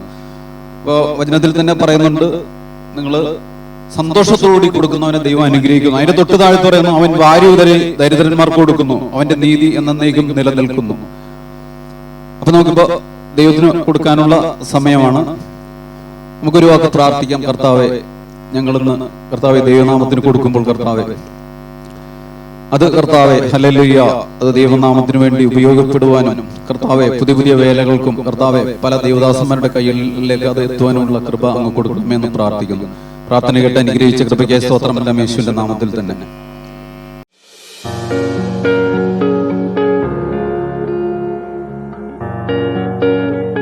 കുറച്ച് നാളുകളെ രക്ഷയെക്കുറിച്ച് പഠിച്ചുകൊണ്ടിരിക്കുകയായിരുന്നു നമ്മളെല്ലാവരും. നമുക്കറിയാം, കാരണം ഇത് പഠിക്കേണ്ട ഒരു ആവശ്യകത വന്നതുകൊണ്ട് തന്നെയാണ് ആത്മാവിൽ നമ്മൾ തീരുമാനിച്ച് പ്രാർത്ഥിച്ച് ആ രക്ഷയെക്കുറിച്ച് പഠിക്കാൻ ആഗ്രഹിച്ചത് തന്നെ. കാരണം ഇന്ന് അനേക വിശ്വാസികൾക്കും രക്ഷ എന്താണെന്ന് അറിയാത്ത ഒരു തലമുറയിലായിരുന്നു അവരെല്ലാം ജീവിക്കുന്നത്. കാരണം രക്ഷിക്കപ്പെട്ടു എന്ന് പറഞ്ഞുകൊണ്ട് ജീവിക്കുക മാത്രം ചെയ്യുന്ന ഒരു തലമുറയാണ് നമ്മുടേത്. കാരണം രക്ഷിക്കപ്പെട്ടത് നമ്മുടെ ആത്മാവിൽ മാത്രമുള്ളെന്നും നമ്മൾക്ക് പാപം ചെയ്തപ്പോൾ നമ്മുടെ മരണം എവിടെയെല്ലാം കയറി പിടിച്ചെന്നൊക്കെ കഴിഞ്ഞ ദിവസങ്ങളിൽ നമ്മൾ കണ്ടതാണ്. എത്രയോ ദൈവകുഞ്ഞുങ്ങൾ പിശാചിനാൽ വഞ്ചിക്കപ്പെട്ടു പോയ ഒരു തലമുറയിലാണ് നമ്മളെല്ലാം ജീവിക്കുന്നത്. ഹല്ലേലൂയ. നിങ്ങൾ എന്നോട് ഉണ്ടോ എല്ലാവരും? വല്ലാത്തൊരു തണുത്ത അന്തരീക്ഷമാണല്ലോ നമുക്ക്, അല്ലേ? നമ്മളെല്ലാം രക്ഷിക്കപ്പെട്ടു എന്ന് പറഞ്ഞ് രക്ഷിക്കപ്പെട്ടവരാണ് നമ്മളെല്ലാം. പക്ഷേ അങ്ങനെ നമ്മൾ ഒരു മയത്തിൽ ഒരു വഞ്ചിക്കപ്പെട്ടതുപോലെ നമ്മൾ ജീവിക്കുക, അങ്ങനെയല്ല വേദപുസ്തകം നമ്മെ പഠിപ്പിക്കുന്നത്. രക്ഷ എന്താണെന്ന് നമ്മൾ പഠിച്ചുകൊണ്ടിരിക്കുകയാണ്. നമ്മൾ മുടിയായ പുത്രനെ കുറിച്ച് പഠിച്ചപ്പോൾ നമ്മൾ കണ്ടു കഴിഞ്ഞ കാര്യമാണ് ഇത്. എന്റെ മകൻ മരിച്ചവനായിരുന്നു, അല്ലേ? എന്റെ മകൻ കാണാതെ പോയിരുന്നു. എന്റെ മകൻ മരിച്ചവനായിരുന്നു എന്ന് കഴിഞ്ഞ ദിവസം നമ്മൾ ചിന്തിച്ചായിരുന്നു. മരണം മനുഷ്യന്റെ 3 ഭാഗത്തേക്ക് കടന്നുകൂടി, അല്ലേ? ഒന്നാം മരണം ഉൽപ്പത്തി 2:17 മാനവരാശിക്ക് ഒന്നാം മരണം സംഭവിച്ചപ്പോൾ, എന്റെ പറഞ്ഞത് ഓർമ്മയുണ്ടോ? മാനവരാശിക്ക് ഒന്നാം മരണം സംഭവിച്ചു. ആത്മാ ദേഹമെല്ലാം ദൈവത്തിൽ വേർപെട്ടു പോയി നമ്മൾ കണ്ടായിരുന്നു, അല്ലേ? അതിന്റെ രണ്ടാം മരണമായ ഒടുക്കത്തെ മരണത്തോടുകൂടി മനുഷ്യൻ എന്നും എന്നേക്കുമായി ദൈവത്തെ വിട്ടു പോകുന്ന ഒരു ദൈവവചനമാണ് നമ്മൾ ചിന്തിച്ച് അവസാനിപ്പിച്ചത്. ഇന്ന് ആ മരിച്ചു കിടക്കുന്ന മനുഷ്യനെ എങ്ങനെയാണ് ദൈവം വീണ്ടെടുക്കുന്നത് എന്നതിനെ കുറിച്ചാണ് നമ്മൾ ചിന്തിക്കുന്നത്. കർത്താവ് വന്നത് നമുക്ക് ജീവൻ തരാൻ വേണ്ടിയാണ്. ഹല്ലേലൂയ. കർത്താവ് വന്നത് നമുക്ക് നമ്മളെ ഈ ലോകത്തെ വലിയവനാക്കാനോ നമ്മുടെ ജീവിതത്തിൽ ലോകസൗഖ്യം നൽകി, അല്ലെ മറ്റെന്തെങ്കിലും നൽകി നമ്മളെ ഭൂമിയിൽ സമ്പന്നാക്കാൻ വേണ്ടിയല്ല. അങ്ങനെ ഒരു തെറ്റായ ധാരണ ഉണ്ടെങ്കിൽ ഇന്ന് തിരുത്തിക്കുറിച്ച് നമ്മുടെ ഹൃദയത്തിൽ എഴുതിയിട്ടേക്കണം. ഹല്ലേലൂയ. കർത്താവ് വന്നത് നമ്മെ അവന് ജീവൻ നൽകി സ്വർഗത്തിലിരുത്താൻ വേണ്ടിയാണ്. വേറെ എന്തെങ്കിലും തെറ്റായി ഏതെങ്കിലും നിങ്ങളുടെ ഹൃദയത്തെ കുറിച്ചിട്ടുണ്ടെങ്കിൽ ഇന്ന് പകൽക്കാലം ഏതെങ്കിലും ആ റബ്ബർ വെച്ചാണെങ്കിലും കുഴപ്പമില്ല. ഹല്ലേലൂയ. ഇന്ന് മായ്ച്ചെഴുതിക്കൊള്ളാം. കർത്താവ് വന്നത് നമ്മെ വീണ്ടെടുത്ത് ശുദ്ധീകരിച്ച് ദൈവജീവൻ നിറച്ച് എവിടേക്കാ? ആത്മാവിലും ദേഹിയിലും ദേഹത്തിലും നിറച്ച് നമ്മെ സ്വർഗീയ പർദീസിലിരുത്താൻ വേണ്ടിയാണ്. ഹല്ലേലൂയ. അതുകൊണ്ട് ഈ വളരെ ശ്രദ്ധയോടെ നിങ്ങൾ രക്ഷയെക്കുറിച്ച് അറിഞ്ഞില്ലെങ്കിൽ നമ്മുടെ ക്രിസ്ത്യ ജീവിതം പരാജയമായിരിക്കും. ഹല്ലേലൂയ. അവസാനം ജീവിതത്തിൽ ഒടുക്കത്തിലേക്ക് വരുമ്പോൾ എല്ലാം നഷ്ടപ്പെട്ടവനെ പോലെ നമ്മൾ നിൽക്കേണ്ടി വരും എന്ന കാര്യം മറന്നു പോകരുത്. ഒട്ടനവധി ആൾക്കാർ, ആയിരക്കണക്കിന് 10,000 ആൾക്കാരെ സാക്ഷ്യങ്ങൾ അറിയാവുന്നത് കൊണ്ടും കൗൺസിൽ ചെയ്തുകൊണ്ടുമാണ് ഞാൻ നിങ്ങളോട് സംസാരിക്കുന്നത്. അതുകൊണ്ട് വളരെ ശ്രദ്ധയോടെ രക്ഷയെക്കുറിച്ച് തിരിച്ചറിയുക നിങ്ങൾ. ഹല്ലേലൂയ. നമ്മൾ പഠിച്ചു മുടിയായ പുത്രനെ കുറിച്ച് പഠിച്ചപ്പോൾ 2 കാര്യങ്ങൾ പറഞ്ഞത്. ഒന്ന്, എന്റെ മകൻ മരിച്ചവനായിരുന്നു. നമ്മൾ അതിനെക്കുറിച്ചാണ് പഠിച്ചുകൊണ്ടിരിക്കുന്നത്. എന്റെ മകൻ മരിച്ചത് എവിടെയാ? അവന് മരണമില്ലായിരുന്നു. ഉൽപ്പത്തി 2:7 ദൈവം മാനവരാശിയെ സൃഷ്ടിക്കുമ്പോൾ അവന് മരണമില്ല. അവൻ ദൈവത്തെ പോലെയാ. ദൈവത്തിന്റെ സ്വരൂപവും സാദൃശ്യമാണ്. സ്വരൂപം എന്ന് പറയുന്നത് നീതിയും വിശുദ്ധിയുമാണ്. സാദൃശ്യം എന്ന് പറയുന്നത് ദൈവം ത്രിഏകനായിരിക്കുന്നത് പോലെ മനുഷ്യനും ത്രിഏകത്വമുള്ളവനാ. ആത്മാ ദേഹി ദേഹം എന്ന് പറയുന്ന 3 ഭാഗങ്ങളുള്ളവനായി ദൈവം മനുഷ്യനെ സൃഷ്ടിച്ചു. എന്നാൽ പാപനിമിത്തം ഈ 3 ഭാഗത്തേക്ക് മരണം കയറി വീണു. ഉൽപ്പത്തി 2:17 ഒന്നാം മരണം സംഭവിച്ചു. എന്നാൽ രണ്ടാം മരണത്തിനിടയിൽ നമുക്കൊരു ചാൻസ് ദൈവം വെച്ചിട്ടുണ്ട്. ഹല്ലേലൂയ. ഒരു ചാൻസ് കൂടി നമുക്ക് രക്ഷപ്പെടുവാൻ ദൈവം നമുക്കൊരു ചാൻസ് വെച്ചിട്ടുണ്ട്. ആ രണ്ടാം മരണത്തിൽ പോയി പെടാതിരിക്കാൻ വേണ്ടിയാണ് ഈ ദൈവദാസന്മാർ ഇത് ഘോരമായി പ്രസംഗിച്ചുകൊണ്ടിരിക്കുന്നത്. ഹല്ലേലൂയ. മനസ്സിലാവുന്നുണ്ട് നിങ്ങൾക്ക്? അതുകൊണ്ട് വളരെ ശ്രദ്ധയോടെ നിങ്ങൾ ക്ലാസ്സിലേക്ക് നമ്മുടെ സമയം മുൻകൂട്ടി ഒരുപാട് അതിക്രമിച്ചു പോയിട്ടുണ്ട്. കർത്താവ് വന്നത് ജീവൻ തരുവാൻ വേണ്ടിയാണ്. ഉൽപ്പത്തി 2:17 നമുക്കറിയാം, ദൈവം കൽപ്പന കൊടുക്കുന്നതിന് മുമ്പായിട്ട് മനുഷ്യൻ സൃഷ്ടിക്കുമ്പോൾ ദൈവം സൃഷ്ടിക്കുമ്പോൾ അവൻ ദൈവത്തിന്റെ സ്വരൂപവും സാദൃശ്യമാണെങ്കിൽ ജീവൻ അല്പം കുറവായിരുന്നവന് എന്ന് പറഞ്ഞാൽ 3 വൃക്ഷങ്ങൾ വെച്ച് 3 തരം വൃക്ഷങ്ങൾ വെച്ചിട്ടുണ്ടായിരുന്നു. ഒന്ന്, സകലവിധ ഫലങ്ങൾ തരുന്ന വൃക്ഷം, അത് അവന്റെ ശരീരത്തിന് വേണ്ടിയായിരുന്നു. 2, ജീവന്റെ ഫലം തരുന്ന വൃക്ഷം ആ അവിടെ വെച്ചിട്ടുണ്ടായിരുന്നു. അത് പറിച്ച് കഴിച്ച് ജീവങ്കിലേക്ക് വളരണമായിരുന്നു. പക്ഷേ അത് കഴിച്ചില്ല. മൂന്നാമതൊരു വൃക്ഷം വെച്ചു, അത് കഴിക്കരുതെന്ന് ദേഹിയെ അനുസരണത്തിൽ വളർത്തിയെടുക്കേണ്ടതിന്. നമ്മുടെ ദേഹി വചനപ്രകാരം, ദൈവത്തിന്റെ കൽപ്പന പ്രകാരം അനുസരിച്ച് വളരാൻ വേണ്ടിയാണ് അത് കഴിക്കരുതെന്ന് പറഞ്ഞുകൊണ്ട് തോട്ടത്തെ നടുവിൽ വെച്ച് എന്ത് കൽപ്പിക്കുന്നുവോ അത് നമുക്ക് ചെയ്യാനുള്ള ടെൻഡൻസി ഏത് മനുഷ്യർക്കും ഉള്ളത് കൊണ്ട് അത് ഹവ്വയും അത് പറിച്ചു കഴിച്ചു. ദൈവജീവൻ പൂർണ്ണമായി നഷ്ടപ്പെട്ടു പോയി, മരണം കയറി വീണു. ഹല്ലേലൂയ. അവന്റെ ആത്മാവ് മരിച്ചുപോയി, അല്ലേ? ശരീരം ആ ദിവസം മരിച്ചു എന്ന് പറഞ്ഞാൽ 930 ആദം മരിച്ചു. 1000 ദിവസം പോലും തികച്ചില്ല എന്ന് കഴിഞ്ഞ ദിവസം പഠിച്ചതാണ്. അത് മൂന്നാമത് അവന്റെ ദേഹി മരണം സംഭവിച്ചു. ഒന്നാം മരണം സംഭവിച്ചു, സെക്കൻഡത്തിന് വേണ്ടി കാത്തിരിക്കുകയാണ്. എന്നുമാകട്ടെ, ബാക്കിയുള്ള കാര്യം പിന്നീട് പഠിക്കാൻ. നമുക്ക് യേശു വന്നത് നമുക്ക് ജീവൻ നൽകി വീണ്ടും ദൈവത്തോട് അടുപ്പിക്കാൻ വേണ്ടിയാണ്. ഞാൻ വീണ്ടും ആവർത്തിക്കുന്നു, ഈ സത്യം നിങ്ങൾ ഹൃദയത്തിൽ തിരിച്ചറിഞ്ഞാൽ മതിയാകത്തുള്ളൂ. യേശു സ്വർഗം വിട്ട് ഭൂമിയിലേക്ക് ഇറങ്ങി വന്നത്, ഉൽപ്പത്തിയിൽ ദൈവം മനുഷ്യനെ സൃഷ്ടിക്കുമ്പോൾ മണ്ണുകൊണ്ട് മെനഞ്ഞെടുക്കുമ്പോൾ അവനിലേക്ക് ശ്വാസമൂതി, ദൈവത്തിന് ശ്വാസമൂതിയപ്പോൾ ഒരു ഹ്യൂമൻ സ്പിരിറ്റ്, നിങ്ങൾക്ക് ഭയം പഠിക്കുന്നവരാണെങ്കിൽ ഇംഗ്ലീഷ് ബൈബിൾ പഠിക്കുമ്പോൾ അത് സ്മോൾ ലെറ്റർ എസ് എന്ന് പറയുന്നതെല്ലാം ഹ്യൂമൻ സ്പിരിറ്റ്, മനുഷ്യന്റെ ആത്മാവിനെ കുറിച്ചും, ക്യാപിറ്റൽ ലെറ്റർ എസ് പറയുന്നത് പരിശുദ്ധാത്മാവിനെ കുറിച്ച് പറയുന്ന ഭാഗങ്ങളാണ്. ചെറിയ ലെറ്റർ ജി, ഗോഡ് എന്ന് പറയുന്നിടത്ത് ചെറിയ ലെറ്റർ ജി ആണെങ്കിൽ അത് നമ്മെക്കുറിച്ച്, വീണ്ടും ജനിച്ച നമ്മെക്കുറിച്ചും, അതിന് വലിയ ജി ആണെങ്കിൽ സാക്ഷാൽ ദൈവത്തെക്കുറിച്ചുമാണ്. എന്നുമാകട്ടെ, ഞാൻ പറഞ്ഞു വന്ന കാര്യങ്ങൾ വളരെ ശ്രദ്ധയോടെ കേൾക്കുക. അങ്ങനെ ദൈവം മനുഷ്യനകത്തെ ഒരു ആത്മാവിനെ ഊതിക്കൊടുത്തി. ഈ ആത്മാവിലൂടെയാണ് മനുഷ്യൻ ദൈവത്തെ കാണേണ്ടത്. മനസ്സിലായോ? സ്വർഗീയ സത്യങ്ങളും ആത്മീയ സത്യങ്ങളും ദൈവത്തെ കുറിച്ച് അറിയുവാൻ വേണ്ടി ദൈവം മനുഷ്യനകത്ത് ഊതിക്കൊടുത്ത, കഴിഞ്ഞ ദിവസം പഠിച്ചതാണ്, ഒരു വിളക്ക് പോലെ, ഒരു വെളിച്ചം പോലെ, ഒരു ദീപം പോലെ നമ്മളകത്ത് കത്തിച്ചു വെച്ചതാണ് ഉൽപ്പത്തി പുസ്തകത്തിൽ. എന്നാൽ പാപം ചെയ്ത നിമിത്തം മനുഷ്യന്റെ അകത്തുനിന്ന് ആത്മാവ് വേർപെട്ടു പോയി, ദൈവജീവൻ നഷ്ടപ്പെട്ടു പോയി. പിന്നീട് മനുഷ്യൻ ജീവിച്ചത് മുഴുവനും ജീവനില്ലാത്ത, ദൈവജീവനില്ലാത്ത, സ്വയജീവനില്ലാത്ത മനുഷ്യരായിട്ടാണ് മാനവരാശി മുഴുവനും ഭൂമി ജീവിക്കുന്നത്. നിങ്ങൾക്ക് പറഞ്ഞ് മനസ്സിലാവുന്നുണ്ടോ? ക്ലിയർ ആണോ? ഉൽപ്പത്തി പുസ്തകം 2:17 ശേഷം കാണുന്ന സകല മനുഷ്യരും, ആദമിന്റെ പരമ്പരകളായി ജനിച്ച നമ്മളെല്ലാവരും, പിന്നീട് തലമുറകൾ യേശുവിന്റെ ആ സഭ ആരംഭിക്കുന്ന തൊട്ട് മുമ്പായി സകല മാനവരാശിയും ആത്മാവിൽ മരിച്ചവരായിട്ട് ജീവിക്കുകയാണ്. സത്യമാണോ? ഹല്ലേലൂയ. നിങ്ങൾ പ്രത്യേകിച്ച് ശ്രദ്ധിക്കണം. പഴയ നിയമത്തിൽ മോശയ്ക്ക് ഉടമ്പടി കൊടുത്തുകൊണ്ട് ദൈവം അവർക്ക് കൊടുത്ത അനുഗ്രഹങ്ങൾ മുഴുവനും ആരെങ്കിലും തെറ്റായി ഹൃദയത്തിൽ സൂക്ഷിച്ചിട്ടുണ്ടെങ്കിൽ ഇന്ന് മായ്ച്ചു കളയാൻ വേണ്ടിയാണ്. പഴയ നിയമത്തിൽ മോശയിലൂടെ, ഉടമ്പടിയിലൂടെ ദൈവം കൊടുത്ത അനുഗ്രഹങ്ങൾ ആവർത്തന പുസ്തകം 28-ാം അധ്യായം വായിക്കുമ്പോൾ കാണാൻ കഴിയും. 2 ഭാഗം ശാപങ്ങളെ കുറിച്ച് പറഞ്ഞിട്ട് 1 ഭാഗം അനുഗ്രഹത്തെ കുറിച്ച് പറഞ്ഞ കർത്താവ്. ശ്രദ്ധിക്കണമേ, നിങ്ങൾ വളരെ ശ്രദ്ധിക്കണം. ഹല്ലേലൂയ. ഈ അനുഗ്രഹങ്ങൾ മുഴുവനും നമുക്കാന്ന് പറഞ്ഞ് ജീവിക്കുന്ന ഒട്ടനവധി പിശാചിനാൽ വഞ്ചിക്കപ്പെട്ടു പോയ തലമുറയിൽ ജീവിക്കുന്നവർ നമ്മളെല്ലാവരും. ആത്മാവിൽ മരിച്ചുപോയവർക്കുള്ള അനുഗ്രഹമാണതെല്ലാം. ഞാൻ വീണ്ടും ആവർത്തിക്കുന്നു, ആത്മാവിൽ മരിച്ചുപോയവർക്ക് ആത്മീയ സത്യങ്ങൾ പറഞ്ഞാൽ തിരിച്ചറിയത്തില്ല. അവരെ ആത്മാവിൽ ദൈവജീവനില്ല.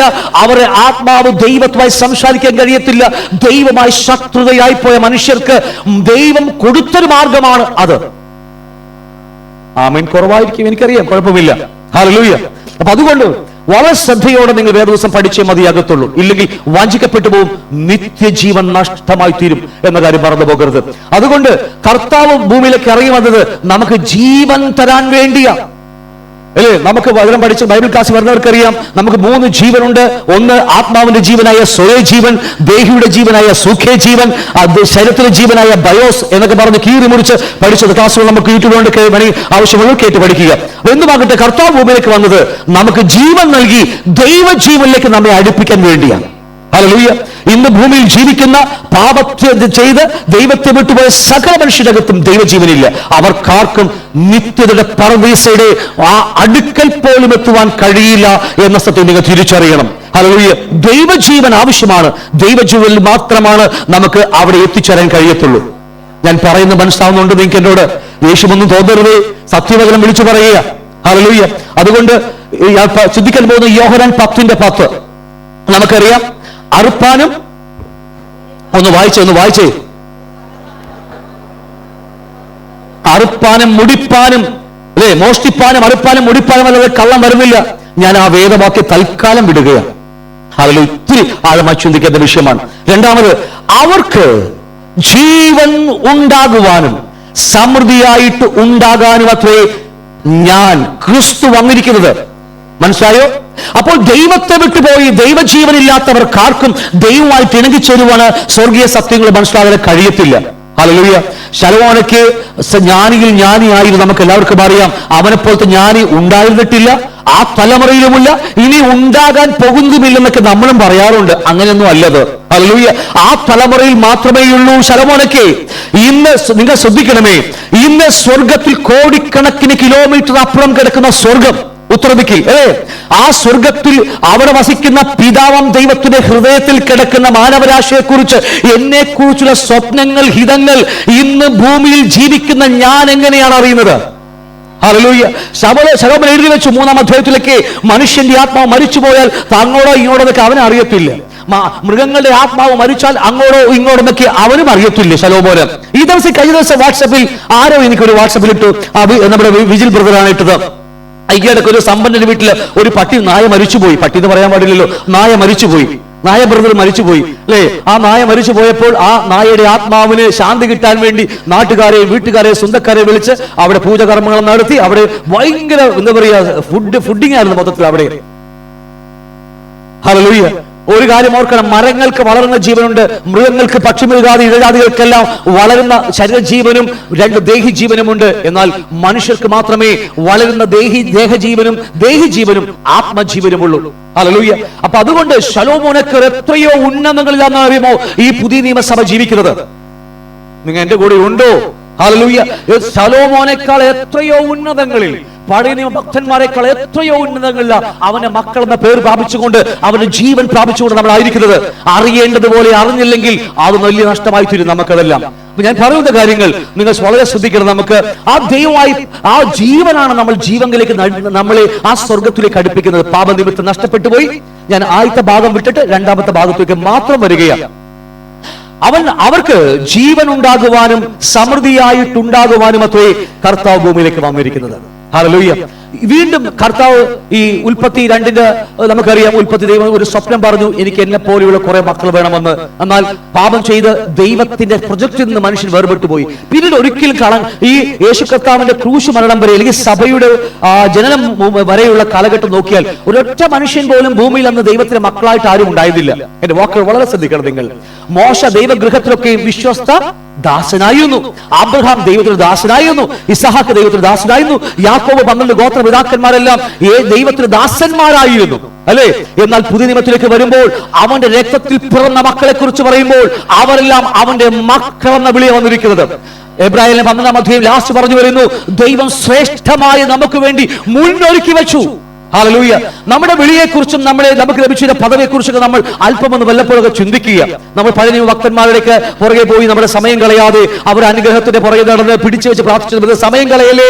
നമ്മൾ ആത്മാവിൽ വീണ്ടും ജനിച്ചവരാ. ഹല്ലേലൂയ. ഈ വീണ്ടും ജനിപ്പിക്കുവാനാണ് കർത്താവ് ഭൂമിയിലേക്ക് ഇറങ്ങി വന്നത്. ഹല്ലേലൂയ. അന്നും അത്ഭുതമുണ്ട്, മരിച്ചവരെ ഉയർപ്പിച്ചിട്ടുണ്ട്, രോഗികളെ സൗഖ്യമാക്കിയിട്ടുണ്ടെന്ന്. പക്ഷേ ആത്മാവിൽ ജീവനില്ലാത്ത തലമുറയിലും ദൈവം അത് ചെയ്തിട്ടുണ്ട്. ഇന്നത് ചെയ്യുന്നത് നമ്മളുടെ ജീവൻ പ്രാപിക്കാൻ വേണ്ടിയാ, ദൈവജീവൻ പ്രാപിക്കാൻ വേണ്ടിയാ. അതുകൊണ്ട് ഞാൻ ചിന്തിക്കാൻ പോകുന്ന വിഷയം ഒത്തിരി ആഴമായ വിഷയമാണ്. എന്നാൽ പോലും ഇന്ന് കിട്ടുന്ന സമയത്തുള്ളിൽ ഞാൻ പറഞ്ഞ് അവസാനിപ്പിക്കും. അവർക്ക് ജീവൻ ഉണ്ടാകുവാനും കർത്താവ് എന്തിനാ വന്നത്? നഷ്ടപ്പെട്ടു പോയ ദൈവജീവൻ മടക്കി തന്ന് ദൈവമായുള്ള ആ കൂട്ടായ്മയിലേക്ക് നമ്മെ നയിക്കാൻ വേണ്ടിയാ. ഹല്ലേലൂയ. അപ്പോസ്തലന്മാർ പറഞ്ഞില്ലേ, ഞങ്ങളുടെ കൂട്ടായ്മയോ അവനോടാകുന്നു, അല്ലേ? ഹല്ലേലൂയ. നിങ്ങൾക്ക് ഞങ്ങളോട് കൂട്ടായ്മ ഉണ്ടാകേണ്ടതിന് നിങ്ങൾ അവന്റെ സ്നേഹത്തിൽ വസിപ്പീൻ, അവനോടുകൂടെ നടപ്പീൻ. ഹല്ലേലൂയ. പലപ്പോഴും എല്ലാവരും കൂടെ നമുക്ക് നടക്കാൻ കഴിയത്തില്ല. കാരണം അറിയാമോ, ജീവന്റെ തുടിപ്പ് അനുഭവിക്കാൻ കഴിയുന്നില്ലെങ്കിൽ എല്ലാവരും നമുക്ക് നൽകാൻ കഴിയത്തില്ല. അപ്പോസ്തലൻ പറഞ്ഞ അതേ വാക്ക് തന്നെ ഞാൻ വീണ്ടും ആവർത്തിക്കുകയാണ്. അപ്പൊ അതുകൊണ്ട് ജീവൻ ഉണ്ടാകുക മാത്രമല്ല, അടുത്ത വാക്യം എന്താ? സമൃദ്ധിയായി. ആ സമൃദ്ധിയുടെ ആ അളവ് വിട്ട്, അല്ലെ, അളവിലേക്ക് സമൃദ്ധിയായി വളരുണ്ടാകാൻ വേണ്ടിയാണ് കർത്താവ് കാൽവരി ക്രൂശിൽ വന്ന് നമുക്ക് വേണ്ടി യാഗമായത്. സ്വർഗത്തിൽ ഏകജാതനായവൻ, നോക്കണം അല്ലെ, ആ ഏകജാതനായവൻ സ്വർഗം വിട്ട് ഭൂമിയിലേക്ക് ഇറങ്ങി വന്ന് നമുക്ക് വേണ്ടി മരിച്ചത് ഈ കാണുന്ന ഈ നഷ്ടപ്പെട്ടു പോകുന്ന പിശാച് ഭരിക്കുന്ന ലോകത്തിൽ നമ്മൾ എന്തെങ്കിലും ആക്കി ജീവിച്ച് എന്തെങ്കിലും കാട്ടിക്കൂട്ടി പോകാൻ വേണ്ടിയല്ല. നമുക്ക് ജീവൻ നൽകി സമൃദ്ധമായ ദൈവജീവൻ നമ്മളിലേക്ക് പകർന്നു നൽകിയിട്ട് ആ സ്വർഗീയ പർദീസയെ കൊണ്ടുപോകാൻ വേണ്ടിയാണ്. അതൊക്കെ മനസ്സിലാവുന്നുണ്ട്? ഗ്രഹിക്കാൻ കഴിയുന്നുണ്ടോ നിങ്ങൾക്ക്? ഹല്ലേലൂയ. ഞങ്ങൾ രാവിലത്തെ മോർണിംഗ് സെക്ഷൻ കഴിഞ്ഞ കുറച്ച് നാളുകൾ ഏറെയായി സുവിശേഷം എന്നാണ് ഞങ്ങൾ പഠിച്ചുകൊണ്ടിരിക്കുക. കഴിഞ്ഞ അതൊരു സെക്ഷൻ കഴിഞ്ഞ 5 to 10 15 ക്ലാസ് എങ്കിലും എടുത്തു. സുവിശേഷം എന്താണെന്ന് ഇന്ന് അത് പഠിക്കേണ്ട ഗതികേടാണ് ഇന്ന് സഭ വിശ്വാസികൾക്ക് വരേണ്ടി വരുന്നത്. ഇത് ഇവിടുത്തെ കേസല്ല, ലോകത്ത് പലയിടത്തും ഞാൻ കാണുന്നതാണ്. ഇത് സുവിശേഷം എന്ന് രക്ഷപോട്ടെ, സുവിശേഷം എന്താണെന്ന് പോലും ഇന്നത്തെ ദൈവകുഞ്ഞുങ്ങൾക്ക് അറിയത്തില്ല. നമുക്കറിയാം, ഗലാത്യലേഖനമൊക്കെ പഠിപ്പിക്കുന്നത് പോലെ, തീത്തോസൊക്കെ പഠിപ്പിക്കുന്നത് പോലെ, ദാവീദിന്റെ സന്തതിയായി മരിച്ച് അടക്കപ്പെട്ട് ഉയർത്തെഴുന്നേറ്റ ക്രിസ്തുവാകുന്നു ഞങ്ങളുടെ സുവിശേഷം എന്ന് പറഞ്ഞുകൊണ്ട് അവിടെ മാത്രം ഒതുക്കിക്കളഞ്ഞ സുവിശേഷമാണ് നമ്മുടേത്. ക്രിസ്തുവിലൂടെ എന്ന വാതിലൂടെ നമ്മൾ അപ്പുറം കാണുന്നു. ഹല്ലേലൂയ. എന്നാൽ യേശു കർത്താവ് 3.5 വർഷക്കാലം ഘോരം പ്രസംഗിച്ച മറ്റൊരു സുവിശേഷം ലോകത്ത് കിടക്കുക, മറഞ്ഞുപോയ സുവിശേഷം, ഇന്ന് ദൈവജനങ്ങൾക്ക് പോലും അറിയാൻ കഴിയാതെ കിടക്കുന്ന സുവിശേഷം. പറഞ്ഞു മനസ്സിലാവുന്നുണ്ടോ? യേശു ക്രിസ്തുവിന്റെ സുവിശേഷം. ഹല്ലേലൂയ. എന്ന് ഭാഗത്തെ വിട്ടുപോകുന്നു. അതുകൊണ്ട് ജീവൻ തരുവാനും സമൃദ്ധിയായി തരുവാനാ കർത്താവ് ഭൂമിയിലേക്ക് ഇറങ്ങി വന്നത്. നമുക്കറിയാം, ആ ജീവന്റെ പേരാ സ്വയേ ജീവൻ. ദൈവജീവന്റെ പേരാ സ്വയേ ജീവൻ. യോഹന്നാൻ സുവിശേഷം 5-ാം അധ്യായം 11 മുതൽ 13 വരെ പഠിക്കുമ്പോൾ ദൈവപുത്രനിൽ വിശ്വസിക്കുന്നവന്റെ ഉള്ളിൽ എന്തുണ്ട്? ഒരു സാക്ഷ്യമുണ്ട്. ദൈവത്തെ വിശ്വസിക്കാത്തവൻ ദൈവം തന്റെ പുത്രനെ കുറിച്ച് പറഞ്ഞ സാക്ഷ്യം വിശ്വസിക്കായകയാൽ അവനെ അസത്യവാദിയാക്കുന്നു. നോക്കി, പുത്രനെ കുറിച്ച് പറഞ്ഞൊരു സാക്ഷ്യമുണ്ട്. എന്നാൽ ആ സാക്ഷ്യമല്ല ഇന്ന് ദൈവസഭയിൽ കേൾക്കുന്നത്. അതറിയാമോ?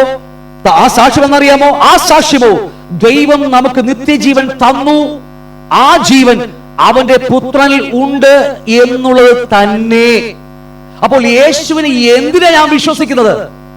നോക്കിയേ, എന്റെ കാര്യങ്ങൾ കാണാൻ വേണ്ടി ഈ ലോകത്തിലേക്ക് വേണ്ടി മാത്രം ക്രിസ്തു പ്രത്യാശ വെച്ചാണെങ്കിൽ നമ്മളെ അസത്യവാദി എന്നും, അല്ലേ, നമ്മളെ വേറെ പല പേരെ ദൈവം വിളിക്കേണ്ട പേര് നിങ്ങൾ വളരെ ശ്രദ്ധയോടെ കേൾക്കണം.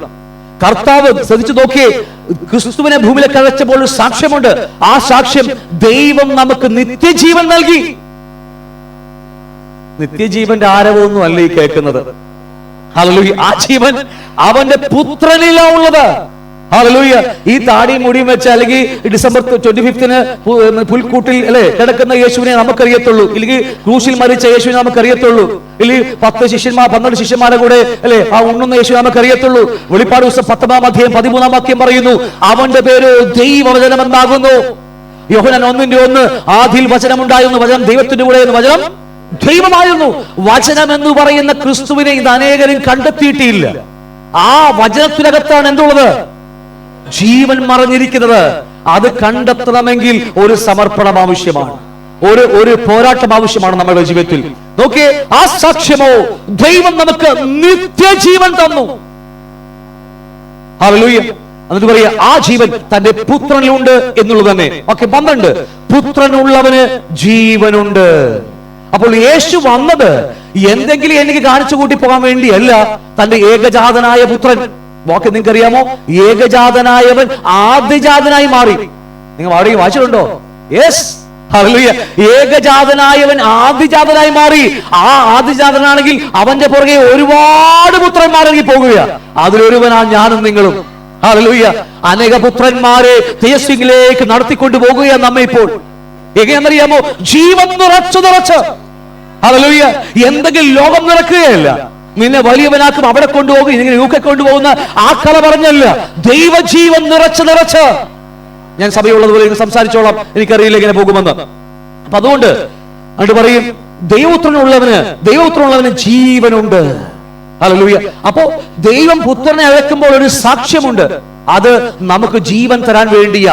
ഇത് ഈ വെളിപ്പാട് നമുക്കില്ലെങ്കിൽ നമ്മെ ദൈവം വിളിക്കുന്ന പേരാ അസത്യവാദി. ഹല്ലേലൂയ. രക്ഷിക്കപ്പെട്ടവനാ ഒക്കെ ശരിയാ, സഭയിൽ കാണും, കൃപാവരമുണ്ട്, ഭൂതങ്ങളെ പുറത്താക്കും, പ്രവചിക്കും, വീര്യപ്രവ ഒക്കെ ചെയ്യുമായിരിക്കും. പക്ഷെ കർത്താവ് പറയും, ഞാൻ തന്നെ വിളിക്കുന്ന പേരാ അസത്യവാദി. ഹല്ലേലൂയ. എന്നിട്ട് പറയുന്നു, പുത്രനില്ലാത്തവനോ ജീവനെ കാണുകയില്ല. സമൃദ്ധമായ ജീവൻ പ്രാപിക്കേണ്ടതിന് പകരം ഉള്ള ജീവനും കൂടെ നഷ്ടമായി പോകും.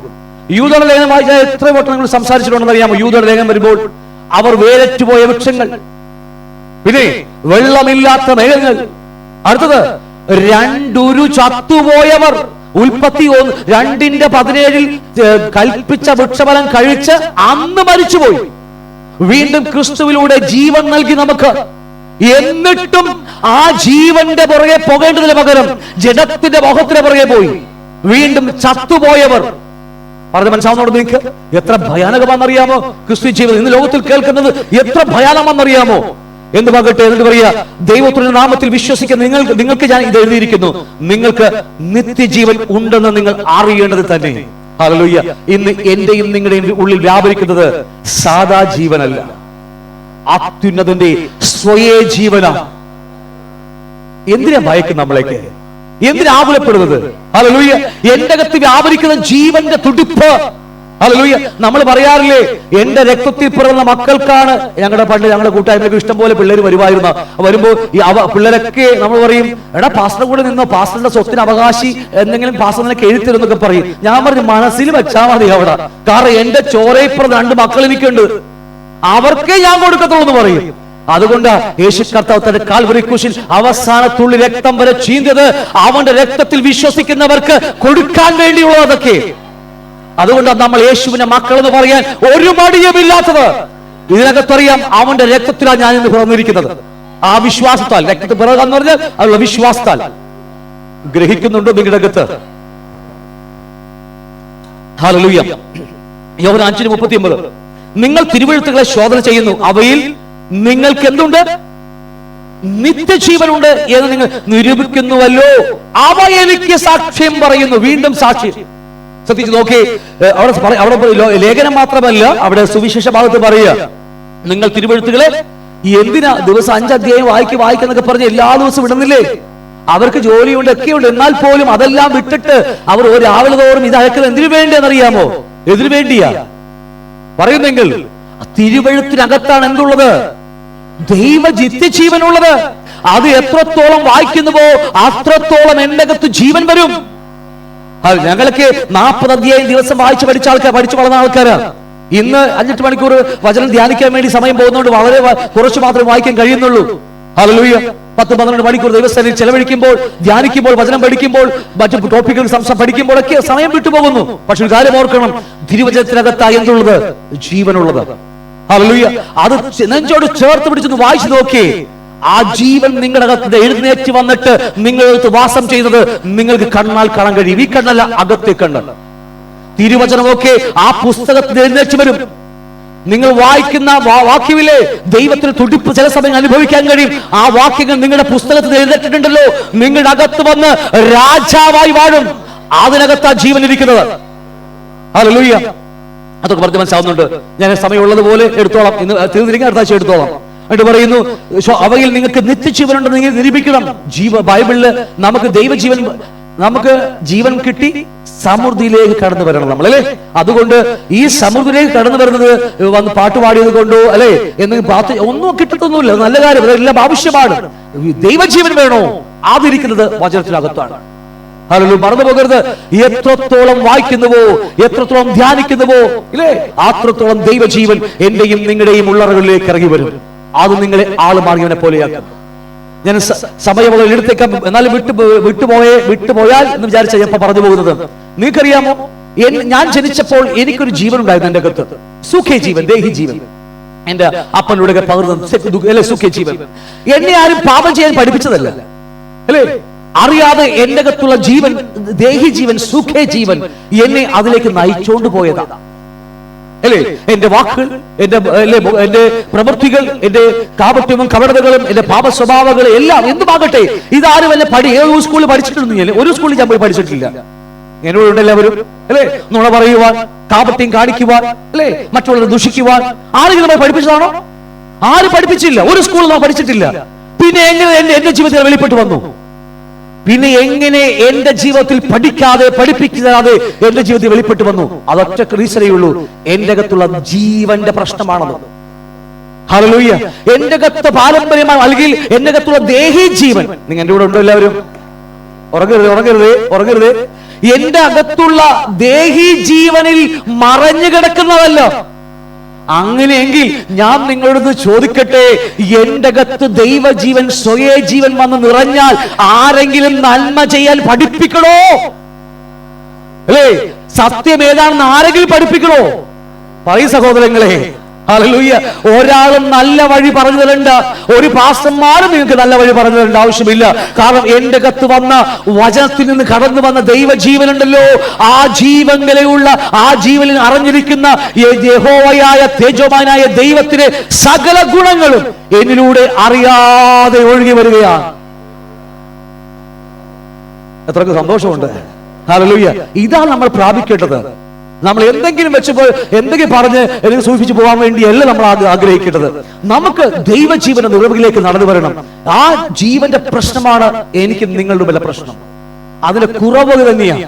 രക്ഷിക്കപ്പെട്ടവരായി എല്ലാം ശരിതീയ, പക്ഷേ ആ ജീവന നിറവിലേക്ക് വളർന്നു വരാൻ കഴിയാത്തത് കൊണ്ട് മറ്റൊരു ജീവൻ എന്നെ അങ്ങ് വിഴുങ്ങാൻ തുടങ്ങി. ഏത് ജീവനാ? എന്റെ മോഹം, എന്റെ ഇഷ്ടങ്ങൾ നിറഞ്ഞിരിക്കുന്ന എന്റെ ദേഹി ജീവൻ. ഹല്ലേലൂയ. അതിനെ ത്യജിക്കേണ്ടതിന് പകരം അതിനെ ലാളിക്കാൻ തുടങ്ങി. അല്ലേ? മറ്റു പ്രവചന സ്വരങ്ങൾ കേൾക്കുമ്പോൾ നിന്നെ വലിയനാക്കുമെന്ന് പറയുമ്പോൾ എന്റെ ദേഹി ജീവൻ സൂഖയാണ് വളരുന്നത്. ഹല്ലേലൂയ. എന്നെ പാപത്തിലേക്ക് അത് കൊണ്ടുപോകും. ഞാൻ പറഞ്ഞ അർത്ഥം മനസ്സിലാവുന്നുണ്ടോ? അതുകൊണ്ട് വളരെ ശ്രദ്ധയോടെ നിങ്ങൾ കേൾക്കുക. യോഹന്നാൻ 10:17 എന്റെ ജീവനെ വീണ്ടും പ്രാപിക്കേണ്ടത് ഞാൻ അതിനെ കൊടുക്കുന്നത് കൊണ്ട് പിതാവ് എന്നെ സ്നേഹിക്കുന്നു. എന്റെ ജീവനെ വീണ്ടും പ്രാപിക്കേണ്ടതിന്. പണ്ട് പ്രാപിച്ചുണ്ടായിരുന്നോ? യെസ്. നഷ്ടപ്പെട്ടു പോയത് വീണ്ടും തരികയാണ് നമുക്ക്. ഹല്ലേലൂയ. എന്നിട്ട് പറയാ യോഹന്നാൻ 20:31 പറയാ, എന്നാൽ യേശു ദൈവപുത്രനായ ക്രിസ്തു എന്ന് നിങ്ങൾ വിശ്വസിക്കേണ്ടതിനും വിശ്വസിച്ചിട്ട് അവന്റെ നാമത്തിൽ നിങ്ങൾക്ക് ജീവൻ ഉണ്ടാകേണ്ടതിനും ഇത് എഴുതിയിരിക്കുന്നു. നിങ്ങൾക്കൊരു ചിന്താവിഷയം ഞാൻ പറഞ്ഞു തരിക. യോഹന്നാന്റെ സുവിശേഷ ഭാഗം 20-31 വാക്യത്തിൽ എന്തിനു വേണ്ടിയാണ് അപ്പോസ്തലനായ യോഹന്നാൻ സുവിശേഷം എഴുതിയത്? അവിടെ പറയുന്നു, യേശു ദൈവപുത്രനായ ക്രിസ്തു എന്ന് നിങ്ങൾ വിശ്വസിക്കേണ്ടതിനും. അല്ലേ? നോക്കി, എന്തിനാ സുവിശേഷം എഴുതിയത്? യോഹന്നാൻ അപ്പോസ്തലനായ യോഹന്നാൻ എന്തിനാണ് സുവിശേഷഭാഗം എഴുതിയത്? യോഹന്നാന്റെ സുവിശേഷം നിങ്ങൾ 21 അധ്യായമുള്ള സുവിശേഷമില്ലേ? എന്തിനാണ് യോഹന്നാൻ എഴുതിയത്? അതിന്റെ മറുപടിയാണ് പറയാൻ പോകുന്നത്. യേശു ദൈവപുത്രനായ ക്രിസ്തു എന്ന് നിങ്ങൾ വിശ്വസിക്കണം. വിശ്വസിച്ചിട്ട് അവന്റെ നാമത്തിൽ നിങ്ങൾക്ക് എന്തുണ്ടാകണം? ജീവൻ ഉണ്ടാകണം. എന്നാൽ അവിടെ നിർത്തല്ലേ? എന്നാൽ ഈ അപ്പോസ്തലനായ യോഹന്നാൻ ലേഖനം എഴുതുമ്പോൾ ഇതല്ല വാക്ക്. രക്ഷിക്കപ്പെട്ടവർക്ക് വേണ്ടി ഞാൻ ലേഖനം എഴുതുന്നു. വാക്കുകൾക്ക് വ്യത്യാസമുണ്ട്. അവിടെ 7 രക്ഷിക്കപ്പെട്ടവന്റെ അനുഭവങ്ങൾ അവിടെ പറഞ്ഞിട്ടുണ്ട്. അതില്ലെങ്കിൽ ഓർത്താ മതി, നമ്മൾ രക്ഷിക്കപ്പെട്ടിട്ടില്ല. ഞാൻ പറഞ്ഞത് മനസ്സിലാവുന്നുണ്ടോ? ഇത് രക്ഷിക്കപ്പെടാൻ വേണ്ടിയുള്ളതാണ്, മറ്റത് രക്ഷിക്കപ്പെട്ടവർക്കുള്ളതാണ്. അതിൽ 7 മർമ്മപ്രധാനമായ കാര്യങ്ങൾ യോഹന്നാൻ എഴുത്തുന്നുണ്ട്. അത് എന്റെ അകത്തില്ലെങ്കിൽ അതിനർത്ഥം ഞാൻ രക്ഷിക്കപ്പെട്ടിട്ടില്ല എന്നുമാകട്ടെ. അപ്പോ യേശുവിൽ വിശ്വസിക്കുമ്പോൾ, യേശു ദൈവത്തിന്റെ പുത്രൻ എന്ന് വിശ്വസിക്കുമ്പോൾ എന്തിനു വേണ്ടി ഞാൻ നിങ്ങൾ വിശ്വസിച്ചത്? പറയൂ. ഞാൻ നിങ്ങളും യേശുവിനെ എന്തിനാ വിശ്വസിച്ചത്? ജീവൻ ഉണ്ടാകാൻ വേണ്ടിയാ. ഹല്ലേലൂയ. അതൊക്കെ മനസ്സിലാകുന്നുണ്ട്. അപ്പൊ അതുകൊണ്ട് മറന്നു പോകരുത്. ഇത് തീർത്തില്ല, എനിക്കറിയാം. മുന്നോട്ട് പോട്ടെ. മത്തായി 1-ാം അധ്യായം 1 മുതൽ 15 വരെ പഠിക്കുമ്പോൾ അബ്രഹാം ഇങ്ങനെ പറഞ്ഞു പറയാ, അബ്രഹാം ഇസ്ഹാക്കിനെ ജനിപ്പിച്ചു. ആ റെഡ് ലെറ്റർ നോക്കിയാൽ മതി. ഇസ്ഹാക്ക് യാക്കോബിനെ ജനിപ്പിച്ചു, അല്ലേ? എന്നിട്ട് താഴേക്ക് പറഞ്ഞു പറയാ, സാരഹിനെ ജനിപ്പിച്ചു, എസ്രോനെ ജനിപ്പിച്ചു, ആരാമിനെ ജനിപ്പിച്ചു, അമിനാദാമിനെ ജനിപ്പിച്ചു എന്നൊക്കെ പറഞ്ഞ് ഇങ്ങനെ ശലോമോനെ ജനിപ്പിച്ചു എന്നിങ്ങനെ പറഞ്ഞു വരികയാ, അല്ലേ? ചരിത്രം മുഴുവനും. എന്നാൽ സമയക്കുറവുകൊണ്ടാണ് വാക്യം 15-16 പഠിക്കുമ്പോൾ യാക്കോബ് മറിയയുടെ ഭർത്താവായ യോസേഫിനെ ജനിപ്പിച്ചു. അടുത്ത വാക്യം, അവളിൽ നിന്ന് ക്രിസ്തു എന്ന് പേരുള്ള യേശു ജനിച്ചു. വ്യത്യാസം മനസ്സിലായോ നിങ്ങൾക്ക്? ജനിപ്പിച്ചു എന്ന് പരമിങ്ങനെ, അല്ലെ, ഉൽപ്പത്തി മുതൽ ഇങ്ങനെ ആളാ മുതൽ പറഞ്ഞു വരികയാ. എന്നെ ആ ഗോപി എന്ന് പറയുന്ന, അല്ലെ, അദ്ദേഹം എന്നെ ജനിപ്പിച്ചതാ. അതുകൊണ്ട് എന്റെ കത്തിൽ ആവരിക്കുന്നത് ആ ജീവനാ, സൂഖ്യ ജീവൻ. ചതിമോഹങ്ങളാൽ വഷളായി പോയ പഴയ മനുഷ്യന്റെ ജീവൻ. പറഞ്ഞു മനസ്സിലാവുന്നുണ്ടോ? അതിൽ നല്ല നന്മയൊന്നും ഉണ്ടാകത്തില്ല, ഒരു നന്മയും അതിൽ വസിക്കുന്നില്ല. എന്നാൽ ഇന്ന് എന്റെ അകത്തൊരു വേറൊരു ജീവൻ ഓടുന്നുണ്ട്. അത് യേശുവിനെ നോക്കിയ യോസേഫ് ജനിപ്പിച്ചതാണെങ്കിൽ ആ ജീവൻ പഴയ ആദമിന്റെ ജീവൻ തന്നെയാണ്. ഞാൻ പറഞ്ഞ അർത്ഥം മനസ്സിലാവുന്നുണ്ടോ? പഴയ ചതിമോഹങ്ങളാൽ വഷളായി പോയ സകല കാപട്യമുള്ള ഈ സഭാപ്രസംഗി 7:29 പറയുന്നു, ദൈവം മനുഷ്യനെ നേരുള്ളവരായി സൃഷ്ടിച്ചു, അവരോ അനേക സൂത്രങ്ങൾ തേടിപ്പോയി. സൺഡേ മാത്രം 2 മണിക്കൂർ സ്തോത്രവും ആയുർ സ്തോത്രവും, ബാക്കി 6 ദിവസവും സൂത്രം മാത്രമായിരിക്കുന്ന മനുഷ്യനായി തീർന്നതിനെ യേശുവും. അതുകൊണ്ട് യേശു ജനിപ്പിച്ചതല്ല യേശുവിനെ, യേശു ജനിച്ചതാണ്. ഹല്ലേലൂയ. ആ ജനിച്ചത് അവൻ സ്വർഗമാണ് അവന് ജനിക്കുവാൻ അനുവാദം കൊടുത്തെങ്കിൽ അതേ ജീവനാണ് എന്റെയും നിങ്ങളുടെയും അകത്തോടുന്നത്. ഒരു മനുഷ്യന്റെ ജീവനുമല്ല, ആദമിന്റെ പരമ്പരയിൽപ്പെട്ട ഒരുവന്റെയും ജീവനല്ല ഇന്ന് എന്റെ അകത്തോടുന്നത്. ഉണ്ട്, പഴയ മനുഷ്യന്മേലുണ്ട്, ഇപ്പോഴും അത് അവിടെ തന്നെയുണ്ട്, മാറ്റമില്ല. എന്നാൽ ഇന്ന് ഒരു പുതിയ സൃഷ്ടിപ്പ്, നമ്മൾ കിങ്ഡം ഓഫ് ഗോഡ് ക്ലാസ്സിൽ നമ്മൾ ആഴമായി പഠിക്കും. നിങ്ങൾ പഠിക്കാൻ ആഗ്രഹമുള്ളവർ മാത്രം കടന്നു വരിക ദൈവരാജ്യത്തിന്റെ മർമ്മങ്ങൾ. ഹല്ലേലൂയ. വീണ്ടും ജനിക്കപ്പെട്ട ഒരു പുതു മനുഷ്യൻ ഇതിനകത്തുണ്ട്. ഔട്ടർ മാൻ ഇന്നർ മാൻ എന്നൊക്കെ പഠിപ്പിക്കുന്ന ഒരു പുതിയ മനുഷ്യൻ ഇതിനകത്തുണ്ട്.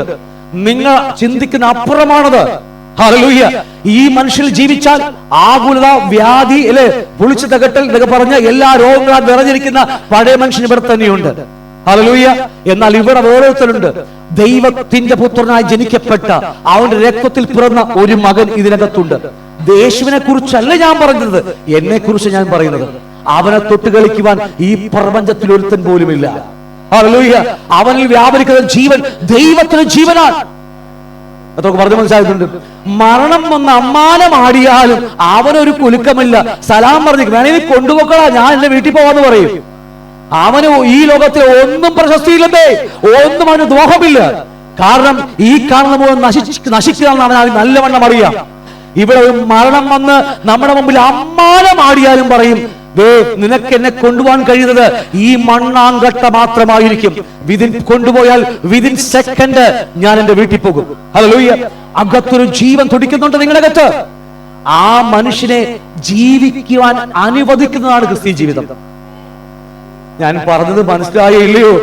നിങ്ങളുടെ അകത്ത് വീണ്ടും ജനിച്ച ദൈവജീവനുള്ള ആ പുതുമനുഷ്യനെ ജീവിക്കുവാൻ അനുവദിക്കുന്നതാണ് ക്രിസ്തീയ ജീവിതം. അതൊക്കെ മനസ്സിലായി? നമ്മൾ കാണുന്നത് ജീവിതമൊന്നും അല്ല ക്രിസ്തീയ ജീവിതം. ഹല്ലേലൂയ. ഇതൊന്നും അല്ല ക്രിസ്തീയ ജീവിതം. ക്രിസ്തീയ ജീവിതം അകത്ത് വീണ്ടും ജനിച്ചവന് ദൈവത്തിന്റെ അതേ സ്വരൂപം. ഞാൻ പിന്നീട് പഠിക്കും. ഇപ്പൊ ഒരു മനുഷ്യക്കുട്ടികൾ എങ്ങനെ ഉണ്ടാക്കുന്നത്, ഒരു കുഞ്ഞുങ്ങൾ എങ്ങനെ ഉണ്ടാകുന്നത്, അപ്പന്റെ അല്ലെ സ്പേമും അല്ലെ അമ്മയുടെ അണ്ടവും തമ്മിൽ, ബീജവും സ്ത്രീയുടെ അണ്ടവും തമ്മിൽ കല്യാണത്തിന് ശേഷം ചേരുമ്പോൾ അവിടെ ഒരു മനുഷ്യ കുഞ്ഞ് ഉരുവാകുകയാണ്. ആണോ ഇല്ലയോ? അല്ലെ, സയൻസ് ഒക്കെ ഡോക്ടർമാരൊക്കെ ഇവിടെ ആൾക്കാരുണ്ടല്ലോ അല്ലെ. ആ പുരുഷന്റെ ബീജവും അമ്മയുടെ അണ്ടവും തമ്മിൽ ചേർന്ന് ഒരു മനുഷ്യ കുഞ്ഞുണ്ടാകുന്നത് പോലെ തന്നെ പരിശുദ്ധാത്മാവും വചനവും തമ്മിൽ ചേരുമ്പോൾ ഇതിനകത്തൊരു പുതിയ ജനനം നടക്കുകയാണ്. സന്തോഷമാണില്ലയോ? നിങ്ങളുടെ അകത്തുണ്ട്. അത് ആരെന്നറിയുവാൻ എങ്ങനെ വെളിപ്പെട്ട് വരണമെന്നൊക്കെ ബൈബിൾ ക്ലാസ്സിൽ വന്നാൽ മതി. അപ്പൊ അതുകൊണ്ട് ഒരു കാര്യം ഓർക്കണമേ, ഇവിടെ ജനിപ്പിച്ചതല്ല, യേശു ജനിച്ചതാണ്. ഹല്ലേലൂയ. അതേ ജീവൻ തന്നെയാണ് എന്റെയും നിങ്ങളുടെയും അകത്ത് ഇപ്പോൾ ഓടിക്കൊണ്ടിരിക്കുന്നത്. ഹല്ലേലൂയ. ഒന്നുകൂടെ വേഗത്തിൽ വിട്ടുപോകാം. നമുക്ക് ഒന്ന് രണ്ട് കാര്യം അറിഞ്ഞില്ലെങ്കിൽ ഈ ഇത്തിരി വിഷയമുള്ള ഈ മേഖലയാണ് ദൈവജീവനെ കുറിച്ച്. ഇന്നുകൊണ്ട് തീരത്തില്ല, ഞാൻ അടുത്ത ആഴ്ചയിൽ എടുത്തോളാം. നിങ്ങൾക്കറിയാമോ, ഒരു മനുഷ്യന്റെ ഹൃദയത്തിനകത്തു നിന്നാണ് അവന് ജീവൻ ഒഴുകി വരുന്നത് അല്ലെ. സദൃശവാക്യം 20-ാം അധ്യായത്തിൽ സദൃശവാക്യം 4-ാം അധ്യായം 23-ാം വാക്യം. സദൃശവാക്യം 4:23 അല്ലെ. എവിടെയാ വാക്യം? അവിടെ ഉണ്ട്. സോറി, ഞാൻ കണ്ടില്ലത്. സകല ജാഗ്രതയോടും കൂടി എന്ന് പറഞ്ഞ് വായിച്ചേ നിങ്ങള്. സകല ജാഗ്രതയും കൂടി നിന്റെ ഹൃദയത്തെ കാത്തുകൊള്ളുക, അവിടെ നിന്നല്ലോ ജീവന്റെ ഉത്ഭവം, അതിൽ നിന്നല്ലോ ഉണ്ടാകുന്നത് അല്ലെ. ഇത്തിരി സമയം എടുക്കും, എന്നാലും ഞാൻ പറഞ്ഞിട്ട് വിട്ടില്ലെങ്കിൽ അത് കൺഫ്യൂഷൻ ആയി മാറും. ഓക്കെ, ഞാൻ ഇപ്പൊ എടുക്കാം. ഓക്കെ, നമുക്ക് ശരീരത്തിനകത്ത് ഒരു ഹൃദയമുണ്ട്. ശരീരത്തിനകത്തൊരു ഹൃദയമില്ലേ? പണ്ട് എന്റെ ഹൃദയം വൃത്തി അടിച്ചുകൊണ്ട് പോയെന്നൊക്കെ ഒരാൾ സാക്ഷ്യം പറഞ്ഞു എന്നോട് അല്ലേ. വേറൊരു ബ്രദർ പറഞ്ഞ് എന്റെ പാസ്റ്ററെ എന്റെ കരള് പോയെന്ന്. ഞാൻ പറഞ്ഞു അയ്യോ, ഇവിടെ എന്റെ അടുക്കലല്ല വരേണ്ടത്, ഏതെങ്കിലും ഹോസ്പിറ്റലിൽ പോകുന്നു പറഞ്ഞു. ഉള്ളി പറയാ ആ കരളല്ല, എന്റെ ഭാര്യ വേറെ ഓടിപ്പോയത് കഥ. അപ്പൊ എന്തുമാകട്ടെ, ഇതുപോലെ ചില കാര്യങ്ങളൊക്കെ ഉണ്ട്. എന്താണെങ്കിലും നമ്മുടെ ഹൃദയത്തിൽ, നമ്മുടെ മണ്ണാങ്കട്ടയുടെ അകത്ത് ഒരു ഹൃദയം ഇവിടെ ഇരിക്കുന്നുണ്ട്. ഉണ്ടോ? ലോക്കറിൽ വെച്ച് പൂട്ടിയോ? അല്ല, കൈമോശം വന്നിട്ടില്ലല്ലോ. ഇല്ല. ഓക്കെ, അപ്പൊ എന്തുമാകട്ടെ, നമ്മുടെ ഈ മണ്ണാങ്കട്ടയുടെ അകത്ത്, ഈ ശരീരത്തിനകത്ത് ഒരു ഹൃദയമുണ്ട്. അത് ഏതാണ്ട് ഈ ഭാഗത്തായിരിക്കുന്നത് അല്ലെ. ആ ഭാഗത്ത് നിന്നാണ് സകല ഈ 1,00,000 കിലോമീറ്റർ നീളമുള്ള ഞരമ്പുകളിലൂടെ രക്തമൊഴുകി ഈ ബോഡി മുഴുവനും വളരുമാറാക്കുന്നത്, ജീവൻ നൽകുന്നത് ആ ഹൃദയത്തിൽ നിന്ന് പമ്പ് ചെയ്യുന്ന ജീവനിലൂടെയാണ്. ആണോ ഇല്ലയോ? ശരീരത്തിന് ജീവനെ കുറിച്ച് ബയോസ് എന്നൊക്കെ പറയും, ബൈബിൾ ക്ലാസ് പഠിച്ചവർക്ക് അറിയാം. അവിടെ പറയുന്നു, ലേവ്യ 17-ാം അധ്യായം 11-ാം വാക്യത്തിലൊക്കെ പറയുന്നുണ്ട്, മാംസത്തിന്റെ ജീവൻ രക്തത്തിലല്ലോ അടങ്ങിയിരിക്കുന്നത് അല്ലെ. നമുക്ക് എല്ലാവർക്കും അറിയാവുന്ന കാര്യമാണ്. അപ്പോ ഈ ശരീരത്തിന്റെ നിലനിൽപ്പ് എന്ന് പറയുന്നത് രക്തത്തിലാണ് ജീവൻ നിൽക്കുന്നത്. ആണോ ഇല്ലയോ? അതിന് ബയോസ് എന്ന് പറയും. ഹൃദയത്തിന്റെ ജീവന് സൂഖ എന്നും ആത്മജീവന് സ്വയെ എന്ന് വാക്ക് ഉപയോഗിക്കുന്നത്. എന്ന് ഭാഗത്ത് വിട്ടുപോകുന്നു. അപ്പൊ അതുകൊണ്ട് എന്റെ ശരീരത്തിന് നിലനിൽപ്പ് വേണമെങ്കിൽ അത് ആ ജീവൻ പമ്പ് ചെയ്യുന്നത്, ജീവൻ നിൽക്കുന്നത് രക്തത്തിനകത്താണ്. ആ രക്തം എവിടുന്നാ ഒഴുകുന്നത്? സംശയമായോ? അല്ലേ? നമ്മുടെ ബോഡിയുടെ നിലനിൽപ്പ്, ജീവൻ നിലനിൽക്കുന്നത് എവിടെയാ? രക്തത്തിലല്ലോ ജീവൻ അടങ്ങിയിരിക്കുന്നത്. അങ്ങനെയെങ്കിൽ എന്റെ ചോദ്യം, ആ രക്തം എവിടെ നിന്നാണ് പമ്പ് ചെയ്യുന്നത്? പറ. ഹൃദയത്തിൽ നിന്ന് 1,00,000 കിലോമീറ്ററുകൾ പമ്പ് ചെയ്യാനുള്ള ഏറ്റവും വലിയ എത്ര HP ആ? ഈ 1.5 HP. എന്റെ വീട്ടിലും 1.5 HP മോട്ടറാ ഇരിക്കുന്നത്. 3 നിലയും 4-ാം നിലയിൽ വെള്ളം പമ്പ് ചെയ്യണമെങ്കിൽ 1.5 HP മോട്ടർ വേണം. ചിലപ്പോ നമ്മള് മോട്ടർ അടിച്ച ആ 1.5 HP ആണെങ്കിലും അന്ന് ചിലപ്പോ പവർ കുറയുമ്പോണ്ടല്ലോ, എന്താ പറയാ, ചെറിയ വെള്ളം, ചെറുതായിട്ട് വെള്ളം വരത്തുള്ളൂ. നോക്കിയേ, ഈ 3 നില കയറാൻ വേണ്ടി, 4 നില കയറാൻ വേണ്ടി 1.5 HP മോട്ടർ അത് തന്നെ പോരാ. ഈ 1,00,000 കിലോമീറ്ററുകൾ ഈ ഭൂമിയുടെ വാസം, അല്ലെ, എന്താ പറയാ, ചുറ്റളവ്, വ്യാസം ഇങ്ങനെയല്ലേ, ചുറ്റളവ് അല്ലേ, അതിനേക്കാൾ അതാണ്ട് 20-something കിലോമീറ്ററേ ഉള്ളൂ. അതിനേക്കാൾ എത്രയോ ഇരട്ടിയാണെന്നറിയാമോ എന്റെയും നിങ്ങളുടെയും അകത്തോടുന്ന ഞരമ്പുകൾ നീളം? ഏതാണ്ട് 92,000 എന്ന് പറഞ്ഞാൽ 1,00,000 കിലോമീറ്റർ ഞരമ്പുകളാണ് എന്റെയും നിങ്ങളുടെയും അകത്തോടിക്കൊണ്ടിരിക്കുന്നത്. ഇന്ന് വരെ ഹൃദയത്തിൽ നിന്ന് രക്തം പമ്പ് ചെയ്തിട്ട് ഇന്ന് വരെ വല്ല ബ്ലോക്കുണ്ടോ? ചെറിയ കുഞ്ഞു ബ്ലോക്കല്ലേ ഉള്ളത്. 30 മീറ്റർ ഓസ് വെള്ളം ചീറ്റാൻ വേണ്ടി പറയുമ്പോൾ ഭാര്യ മക്കളെയും പിടിച്ചു നിർത്തേണ്ടി വരും. നമ്മള്, മോളെ ഓസ് ഒടിഞ്ഞാൽ വെള്ളം വരത്തില്ല, നീ ഇവിടെ നിൽക്ക്, ഭാര്യ അവിടെ നിൽക്കുന്നൊക്കെ പറഞ്ഞ് നമ്മള് 30 മീറ്റർ ഓസ് പോലും നമ്മൾ എന്താ പറയാ നിവർത്തി പിടിച്ചിട്ടാ അടിക്കാൻ നോക്കുന്നത്. അങ്ങനെയെങ്കിൽ ഇന്നും ചുളുങ്ങാതെ ഒടിയാതെ ഈ 1,00,000 കിലോമീറ്റർ സൂക്ഷിക്കുന്ന ആ ദൈവത്തിന് മഹത്വം കൊടുക്കാതിരിക്കാൻ കഴിയുമോ? എന്റെ ചിന്താവിഷയം അതല്ല, ഞാൻ വിട്ടുപോകുന്നു. അങ്ങനെ മനുഷ്യന്റെ ശരീരത്തിനകത്ത് ഒരു എന്താ പറയുക, എന്നിട്ട് ഒരു ഹൃദയമുണ്ട്. ആണോ? ഇല്ലേ? ആ ഹൃദയം ഒരു മനുഷ്യന്റെ ശരീരത്തിൽ ജീവൻ ഒഴുകുന്ന ഹൃദയം, അത് വലിയ പുള്ളിയാണല്ലോ അല്ലേ? ആ ഹൃദയത്തിന് എന്തെങ്കിലും പറ്റിയാൽ അപ്പൊ തന്നെ നമ്മുടെ കാര്യം പോക്കാം, ജീവൻ നഷ്ടമാകും അല്ലേ? അതുകൊണ്ട് ആ ദൈവം ആ ഹൃദയത്തെ ഒരു 16-ന്റെ കമ്പി വെച്ച്, അല്ലെ, TMT ടാറ്റ സ്റ്റീൽ വെച്ച് പുറകിലും പുറകിലൊക്കെ വെൽഡ് ചെയ്ത് ആ ഹൃദയം എടുത്ത് അതിനകത്ത് സൂക്ഷിച്ചു വെച്ചിരിക്കുന്നത്. എന്റെ മോള ഞാൻ രാവിലെ വഴക്ക് പറഞ്ഞാൽ 2 തല്ല് തല്ലിയാൽ അവള് കൊരട്ടത്ത് വെക്കും. അത് പാരമ്പര്യമുള്ള സ്വഭാവമാണ് അവളുടേത്. പാരമ്പര്യമുള്ള സ്വഭാവമാണ്. ആരെങ്കിലും വഴക്ക് പറഞ്ഞാൽ അത് കൊരട്ടത്ത് വെക്കുക എന്ന് പറയും നമ്മളല്ലേ. രാത്രി ഉറക്കത്തിൽ കിടക്കുമ്പോൾ അവൾ കാലെടുത്ത് എന്റെ ഒറ്റ ഇടൽ എന്റെ മേത്തോട്ട്. അപ്പൊ അറിയാം രാവിലെ കൊടുത്തത് പ്രതികാരം തീർക്കുകയാണെന്ന്. രാത്രി ഒന്നും മിണ്ടുന്നില്ല നിങ്ങൾ. ഞാൻ പറഞ്ഞ മനസ്സിലാകുന്നുണ്ടോ? അതുപോലെ ദൈവത്തിന് അറിയാം രാത്രി ഇതുപോലത്തെ ആൾക്കാർ രാത്രി പ്രതികാരം തീർത്താൽ ഈ കമ്പിവേലിയുടെ ഉള്ളിൽ കമ്പിവേലി ഇല്ലെങ്കിൽ അതുമേലിട്ട് കാല് വന്ന് വീണാൽ മിക്കവാറും അന്ന് രാത്രി സമയമാനത്തിൽ പാടേണ്ടി വരും. അതുകൊണ്ട് നമ്മുടെ എല്ലാം ഈ കമ്പി വെച്ച് വെൽഡ് ചെയ്ത് അതിനകത്ത് ആ ചെറിയ ഹൃദയത്തെ കയറ്റി വെച്ചിരിക്കുന്നത്.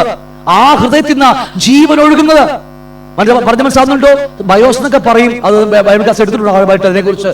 ആ ബ്ലഡ് ആണ് എന്റെ ശരീരത്തിന്, ഈ കാണുന്ന ശരീരത്തിന് ജീവൻ നൽകുന്നത്. മനസ്സിലായോ? ഇതവിടെ നിൽക്കട്ടെ, ഇത് വെറും മണ്ണാങ്കട്ട മാത്രമാണ്, അത്രയേ ഉള്ളൂ. എന്നാൽ ഉൽപ്പത്തി മുതൽ വെളിപ്പാട് വരെ ഒരു ഹൃദയത്തെ കുറിച്ച് വേദപുസ്തകം അടിവരയിട്ട് പഠിപ്പിക്കുന്നുണ്ട്. ആണോ ഇല്ലയോ? ആണോ? നമ്മുടെ വിഷയം, ചിന്താവിഷയം ജീവനെ കുറിച്ചാണ്. ഉൽപ്പത്തി പുസ്തകം മുതൽ വെളിപ്പാട് പുസ്തകം വരെ ഒരു ഹൃദയത്തെ കുറിച്ച് പഠിപ്പിക്കുന്നുണ്ട്. അത് ഈ കാണുന്ന ഈ ഹൃദയമല്ലത്, ഇത് വെറും മണ്ണാണ്, വെറും പൊടി. ഈ സോളിനൊരു ഹൃദയമുണ്ട്. അതാണ് വേദപുസ്തകം പഠിപ്പിക്കുന്ന ഹൃദയം. അത് ഇൻവിസിബിളാ, കാണാൻ കഴിയുകയില്ലത്. ഹല്ലേലൂയ. അതുകൊണ്ട് നിങ്ങളുടെ ഹൃദയത്തെ സൂക്ഷിക്കുക. ആ ഹൃദയത്തിനകത്ത് അല്ലെ കാപട്യവും കപടതയും ഉണ്ടെന്നൊക്കെ പറഞ്ഞ് ഇങ്ങനെ പറയുന്നുണ്ട് വേദപുസ്തകമൊക്കെ. എടുക്കാൻ സമയം നമുക്കില്ലല്ലോ. അതിനെക്കുറിച്ചൊക്കെ അറിയണമെങ്കിൽ ഡെലിവറൻസ് ക്ലാസ്സിലേക്ക് വന്നാൽ മതി. നമുക്ക് അത് ക്ലാസ് കേട്ടാൽ നമ്മുടെ ശുദ്ധീകരണം പൂർണ്ണമാകും. അപ്പൊ എന്തുമാകട്ടെ, ഇതിനെ ബയോസ് എന്ന് പറയും, ജീവനെ പറയും. ആ ജീവന്റെ പേരാണ് സൂഖേ ജീവൻ എന്ന് പറയും അല്ലേ. അത് ദേഹിയുടെ ഹൃദയമാണ്, ദേവിയുടെ അല്ല. വീണ്ടും പറയുന്നു, ദേഹിയുടെ ഹൃദയം. ഒന്ന് ചിരിക്കടോ അല്ലെ. ദേവിയുടെ അല്ല, ദേഹിയുടെ ഹൃദയമാണ് അല്ലെ. ആ ഹൃദയത്തെ കുറിച്ചാണ് വേദപുസ്തകം ഉൽപ്പത്തി മുതൽ വെളിപ്പാട് വരെ നമ്മെ പഠിപ്പിക്കുന്നത്. മനസ്സിലായി ഇത്രയെങ്കിൽ? ഇനി ഞാൻ പറയാൻ പോകുന്ന വിഷയം ചിന്താവിഷയം ജീവനെ കുറിച്ചാണ് നാം പഠിച്ചുകൊണ്ടിരിക്കുന്നത് അല്ലെ. അതിന്റെ ഈ സദൃശ്യവാക്യം 4:23 വാക്യം അല്ലേ.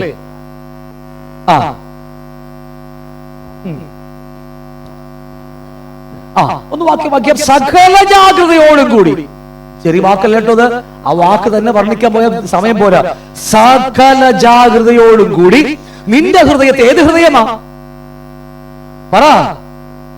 അല്ല, എന്റെ ഹൃദയം ഏത് ഹൃദയം? ഇവിടെ ഹൃദയമുണ്ട്. ഇതാണോ?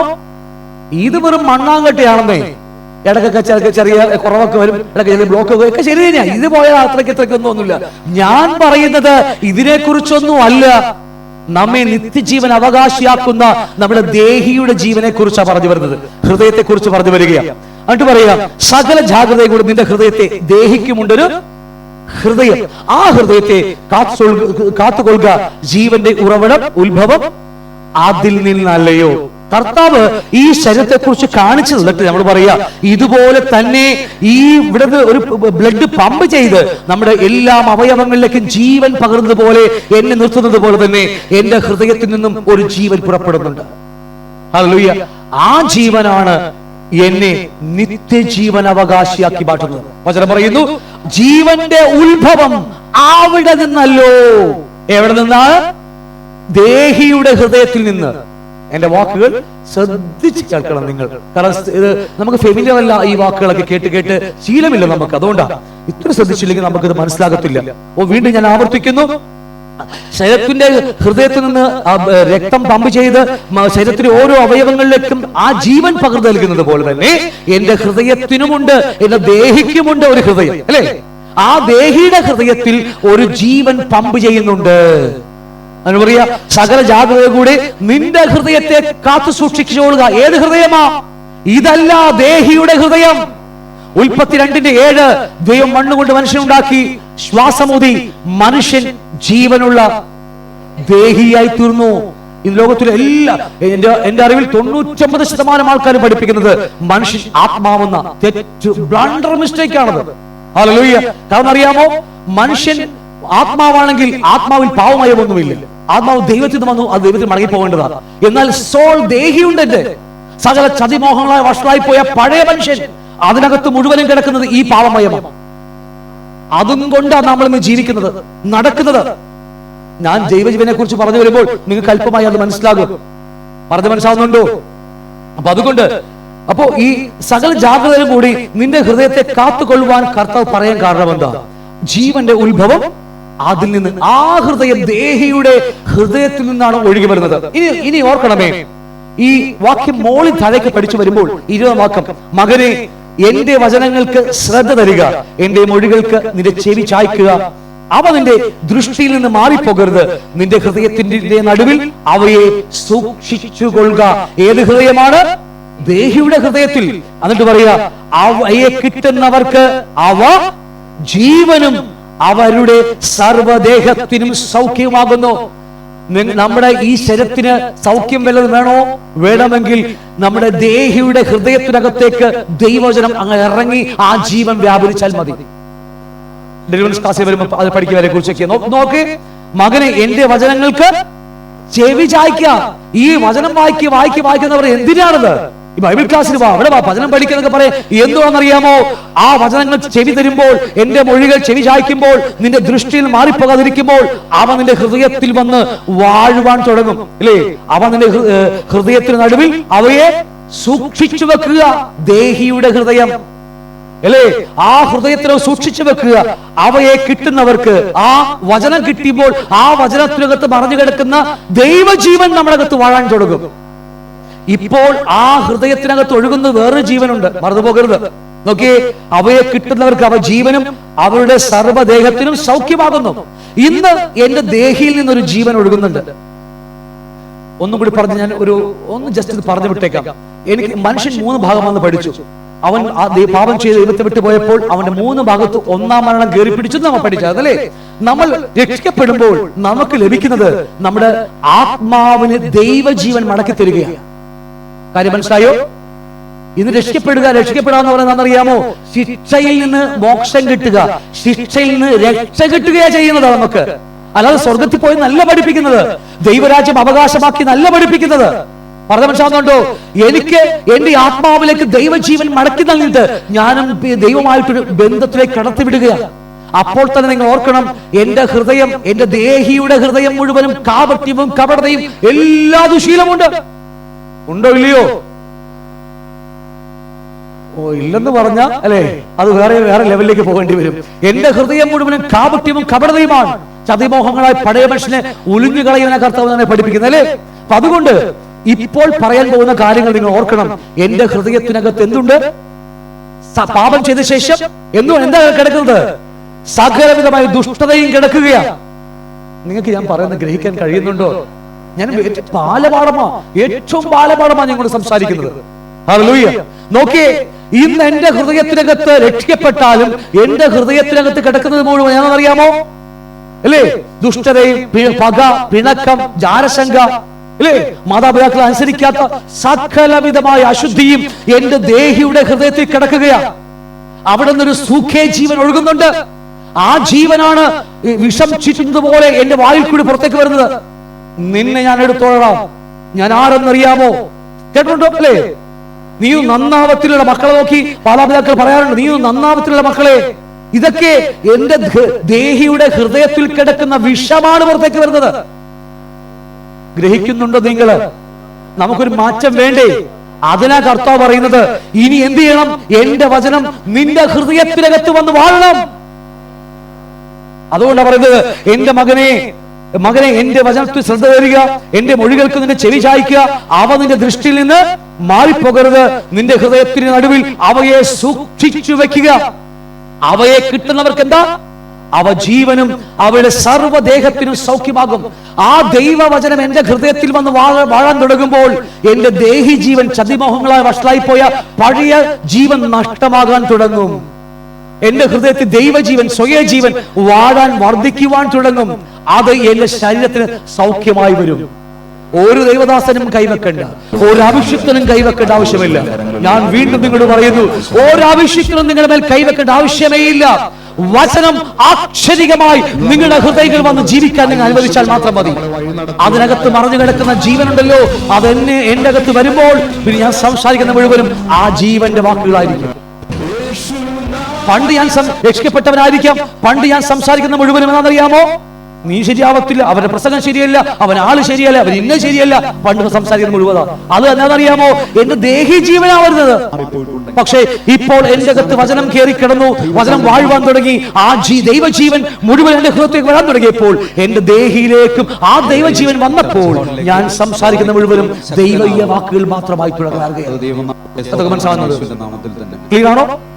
അതുകൊണ്ട് ഒരു കാര്യം മറന്നു പോകരുത്, നമ്മൾ മറന്നു പോകരുത്. രണ്ട് ഹൃദയമുണ്ട് നമുക്ക് അല്ലേ? ഒന്ന് നമ്മുടെ ശരീരത്തിന്റെ ഹൃദയം, അത് നമ്മുടെ ശരീരത്തിന് വേണ്ടി മാത്രമാണ്. എന്നാൽ ദേഹി എന്ന് പറയുന്ന ആ ദേഹിയുടെ ജീവൻ ഒഴുകുന്ന ഒരു ഭാഗമുണ്ട്. ഹല്ലേലൂയ. ആ ഹൃദയത്തിനകത്താണ് വചനം അക്ഷരികമായി വാഴേണ്ടത്. ഗ്രഹിച്ചോ?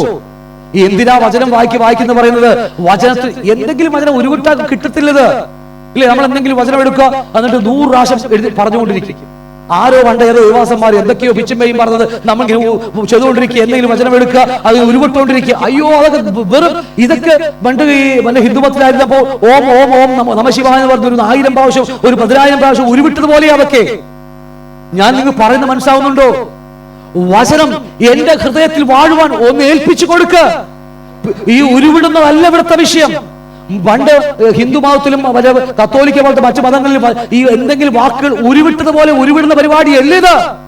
എന്റെ ഹൃദയത്തിനകത്ത് വന്ന് വചനത്തെ വാഴുവാൻ അനുവദിക്കും നിങ്ങൾ. ഗ്രഹിച്ചോ? എങ്കിൽ മാത്രമേ ജീവൻ പുറപ്പെടുകയുള്ളൂ. ഇല്ലെങ്കിൽ വചനം 100 പ്രാവശ്യം 1000 പ്രാവശ്യം നമ്മൾ നോട്ട്ബുക്കിൽ എഴുതിക്കൊണ്ടിരിക്കും.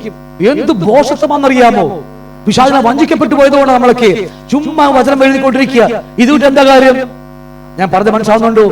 വചനം അക്ഷരികമായി എന്റെ അകത്ത് വാഴുവാൻ ഒന്ന് അനുവദിക്ക്, അനുസരിക്കുവാൻ ഒന്ന് ഏൽപ്പിച്ചു കൊടുക്ക്. വേറെ ഒന്നും ഇവിടെ ആവശ്യമില്ല. പഴയ നിയമത്തിൽ വാക്കുണ്ട്, എന്നെ ഏറ്റവും അധികം സ്പർശിച്ച വാക്യമാണ്. യഹോവയായ ദൈവം പറയുന്നുണ്ട്, ഇസ്രായേൽ മക്കൾ പാപം ചെയ്ത് ദൈവത്തെ വിട്ടു പോകുമ്പോൾ കർത്താവ് അവരുടെ പുറകെ വന്നിട്ട് ഒരു വാക്യം പറയുന്നുണ്ട്, നിങ്ങളൊന്ന് സമ്മതിക്കുക മാത്രം ചെയ്യുക. ഗ്രഹിച്ചോ? നിങ്ങള് പറഞ്ഞ മനസ്സിലാവുന്നുണ്ടോ? ഒന്ന് സമ്മതിക്ക്. ഞാൻ തെറ്റ് ചെയ്തു പോയത് സമ്മതിച്ചാൽ മാത്രം മതി. ബാക്കി എല്ലാം ദൈവത്തിന്റെ പ്രവൃത്തിയാണ്. ഹല്ലേലൂയ. അതുപോലെ തന്നെയാ നമ്മുടെ അകത്ത് വെറുതെ ഉരുവിട്ടത് കൊണ്ടല്ല കാര്യം. വചനത്തെ ജീവിക്കുവാൻ അല്ലെങ്കിൽ വാഴുവാൻ നമ്മൾ അനുവദിക്കണം. 2, ആ വചനം അനുസരിക്കുവാൻ നമ്മൾ ഏൽപ്പിച്ചു കൊടുക്കണം.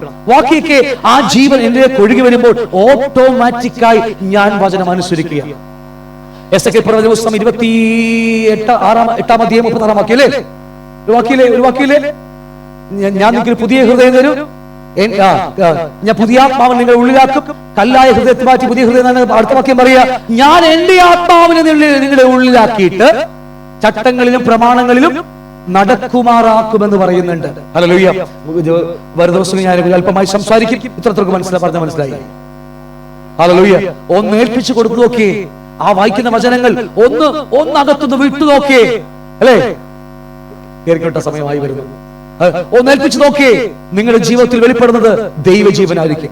ഹല്ലേലൂയ. ഇല്ലെങ്കിൽ വിഷമായിരിക്കും നമ്മുടെ ജീവിതത്തിൽ പുറപ്പെട്ടു വരുന്നത്. യോഹന്നാൻ 5:51. ആമേൻ. വായിച്ചേ. യോഹന്നാൻ 6:51 അല്ലേ? ആ വചനം പറയുന്നു, ആമേൻ ആമേൻ, സത്യം സത്യമായി ഞാൻ നിങ്ങളോട് പറയുന്നു, വിശ്വസിക്കുന്നവന് നിത്യജീവൻ ഉണ്ട്, ഞാൻ ജീവന്റെ അപ്പമാകുന്നു. അല്ലെ? അത് പറയാ, ഞങ്ങളുടെ പിതാക്കന്മാർ മരുഭൂമിയിൽ മണ്ണ് നിന്നിട്ട് മരിച്ചുവല്ലോ, ഇതോ തിന്നവൻ മരിക്കാതിരിക്കേണ്ടതിന് സ്വർഗത്തിൽ നിറങ്ങുന്ന അപ്പം ഞാൻ അപ്പമാകുന്നു. 51 വാക്യം.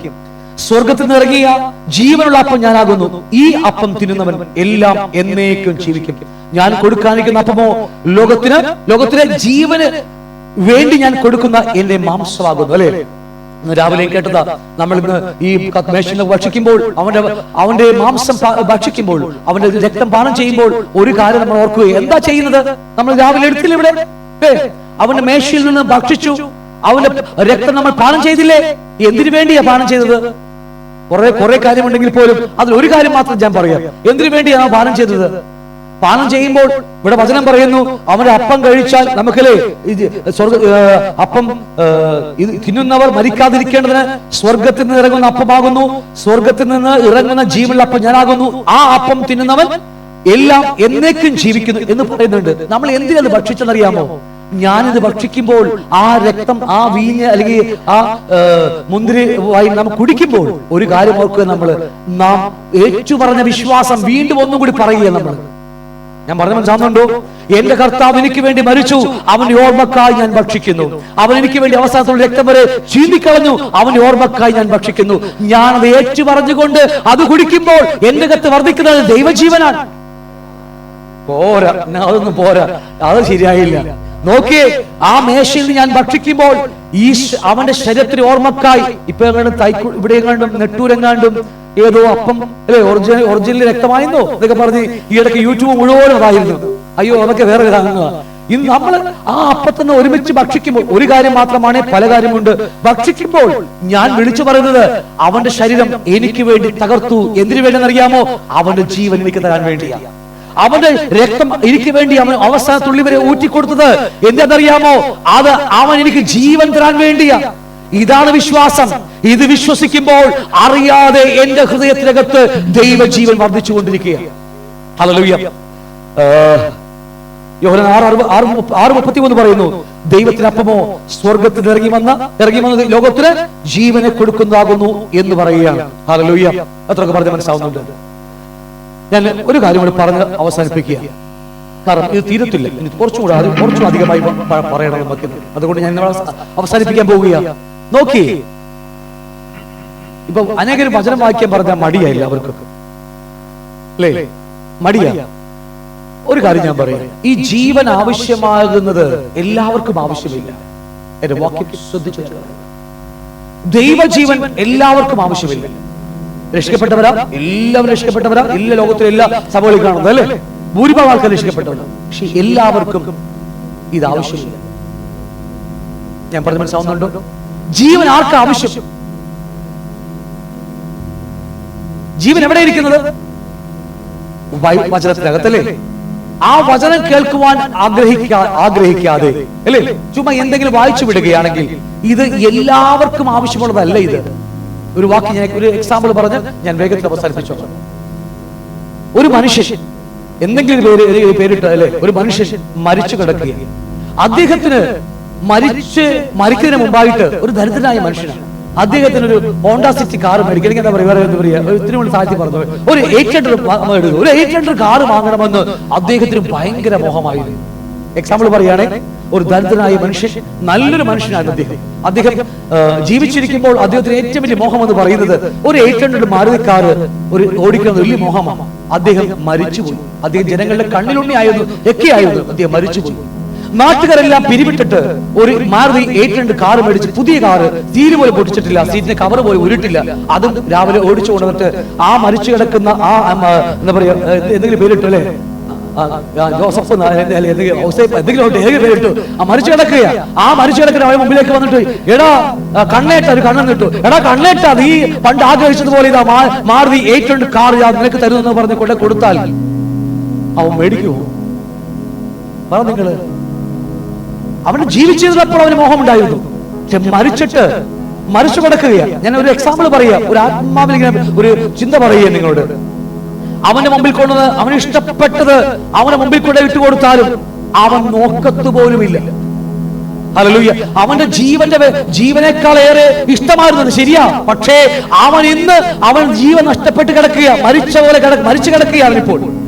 ഇനി നമുക്കൊരു എന്താ പറയുക, ഒരു ചിന്തയിൽ അവന് ജീവൻ കിട്ടിയെന്ന് വിചാരിച്ചു, അല്ലെങ്കിൽ ജീവൻ കിട്ടാൻ വേണ്ടി ഒരു ചോദ്യം ദൈവം ചോദിക്കുക.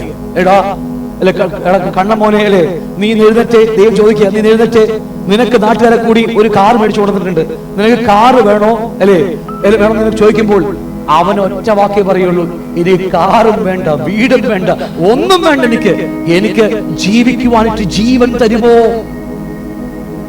ആ ജീവന്റെ വില ആർക്കറിയാമോ? മരിച്ചവർക്കേ അറിയുള്ളൂ ആ ജീവന്റെ വില. മരിക്കാത്തവർക്ക് ഇന്നും എത്രയോ വിശ്വാസികൾ ഇന്നും മരിക്കാതെ ഇന്നും ജീവിക്കുന്നവരാണെന്നറിയാമോ? സഭകൾക്കകത്ത് എത്രയോ വിശ്വാസികൾ മരിക്കാതെ ജീവിക്കുകയായിരുന്നു. അവർക്ക് ജീവന്റെ ആവശ്യമില്ല. ഏത് ജീവനാ? സ്വയേ ജീവൻ. അവരുടെ ജീവൻ ദേഹി ജീവൻ. അവര് ദേഹി ജീവനിൽ ജീവിക്കുന്നവരാ. എനിക്കറിയാം, എന്റെ പാരമ്പര്യം അറിയാമോ, ഞാൻ ആരെന്നറിയാമോ? അവർ ജീവിക്കുന്ന ദേഹി ജീവനിലാതുകൊണ്ട് അവർക്ക് ദൈവജീവൻ വേണ്ട, വചനവും വേണ്ടവർക്ക്. കാരണം ദൈവജീവൻ എവിടെയായിരിക്കുന്നത്? വചനത്തിനകത്തായിരിക്കുന്നത്. ഹല്ലേലൂയ. അതുകൊണ്ട് ബൈബിൾ ക്ലാസ്സിന് വേണ്ട, ഒന്നും വേണ്ട, വചനം വായിക്കത്തുമില്ല, ഒന്നും വേണ്ട. കാരണം അവർ മരിച്ചിട്ടില്ല, ഇന്നും അവർ ജീവനോടെ ജീവിക്കുന്നു. എന്റെ പ്രിയപ്പെട്ടവരെ, പൗലോസ് പറഞ്ഞ പോലെ ഞാൻ ദിവസേന മരിക്കുന്നു. പറയാൻ പറ്റുമോ നിങ്ങൾക്ക്? ഹല്ലേലൂയ. ഞാൻ ദിവസേന മരിക്കുന്നു. എന്റെ സ്വയത്തിലെ ഇഷ്ടങ്ങൾ, സ്വയത്തിലെ മോഹങ്ങളെല്ലാം ഓരോ ദിവസം ഞാൻ കൊന്നു തള്ളുകയാ. എന്തെന്നറിയാമോ? എനിക്ക് ദൈവജീവൻ പറയാൻ വേണ്ടിയാ. ആ ദൈവജീവൻ പ്രാപിക്കാതെ ഒരുവരും ആ പിതാവിന്റെ ഭവനത്തിന്റെ പടിവാതിക്കൽ പോലും പോകത്തില്ല. വീണ്ടും ഞാൻ പറയുന്നു, ഒരു പ്രവാചകന്റെ സ്വരത്തിൽ പറയുന്നു, ദൈവജീവൻ ആത്മാവിൽ പ്രാപിച്ചവരാ ഇരിക്കുന്ന എല്ലാവരും. നമ്മൾ രക്ഷിക്കപ്പെട്ടവരാ, ആത്മാവിൽ ദൈവജീവൻ വന്നു. എന്നാൽ എന്റെ ദേഹിയിൽ നിന്ന് എന്റെ ശരീരത്തിലേക്കും ദൈവജീവൻ വരുന്നില്ല എങ്കിൽ തീർച്ചയായും ഞാൻ പറയാം, ദൈവജീവന്റെ ആ പർദീസയുടെ അടുക്കൽ പോലും നമുക്ക് എത്തുവാൻ കഴിയത്തില്ല. അതൊക്കെ പറഞ്ഞ് മനസ്സിലായി. സത്യമായി ഞാൻ നിങ്ങളോട് സംസാരിക്കും. ഹല്ലേലൂയ. ദൈവജീവൻ പ്രാപിക്കാൻ വേണ്ടിയാ കർത്താവ് നമ്മെ വിളിച്ചിരിക്കുന്നത്. അത് ജീവൻ തന്നു, ഇനി സമൃദ്ധിയിലേക്ക്, നുരഞ്ഞു കവിഞ്ഞൊഴുകുന്ന സമൃദ്ധിയിലേക്ക് തരാൻ വേണ്ടിയാ. അതുകൊണ്ട് ആർത്തിയോടെ വചനം വായിക്കുന്നത്, ആർത്തിയോട് സഭയോട് പറ്റി നിൽക്കുന്നത്, ഏത് ബൈബിൾ ക്ലാസ്സും എന്ത് വെച്ചാൽ ഓടി വരുന്നത് എന്താണെന്നറിയാമോ? ആ ജീവൻ പ്രാപിക്കാൻ വേണ്ടിയാ. ആ മരിക്കുക ആദ്യം വേണ്ടത്, ജീവനേക്കാൾ ആദ്യം വേണ്ടത് മരണമാണ്. അടുത്ത ദിവസങ്ങളിൽ ഞാൻ നിങ്ങളോട്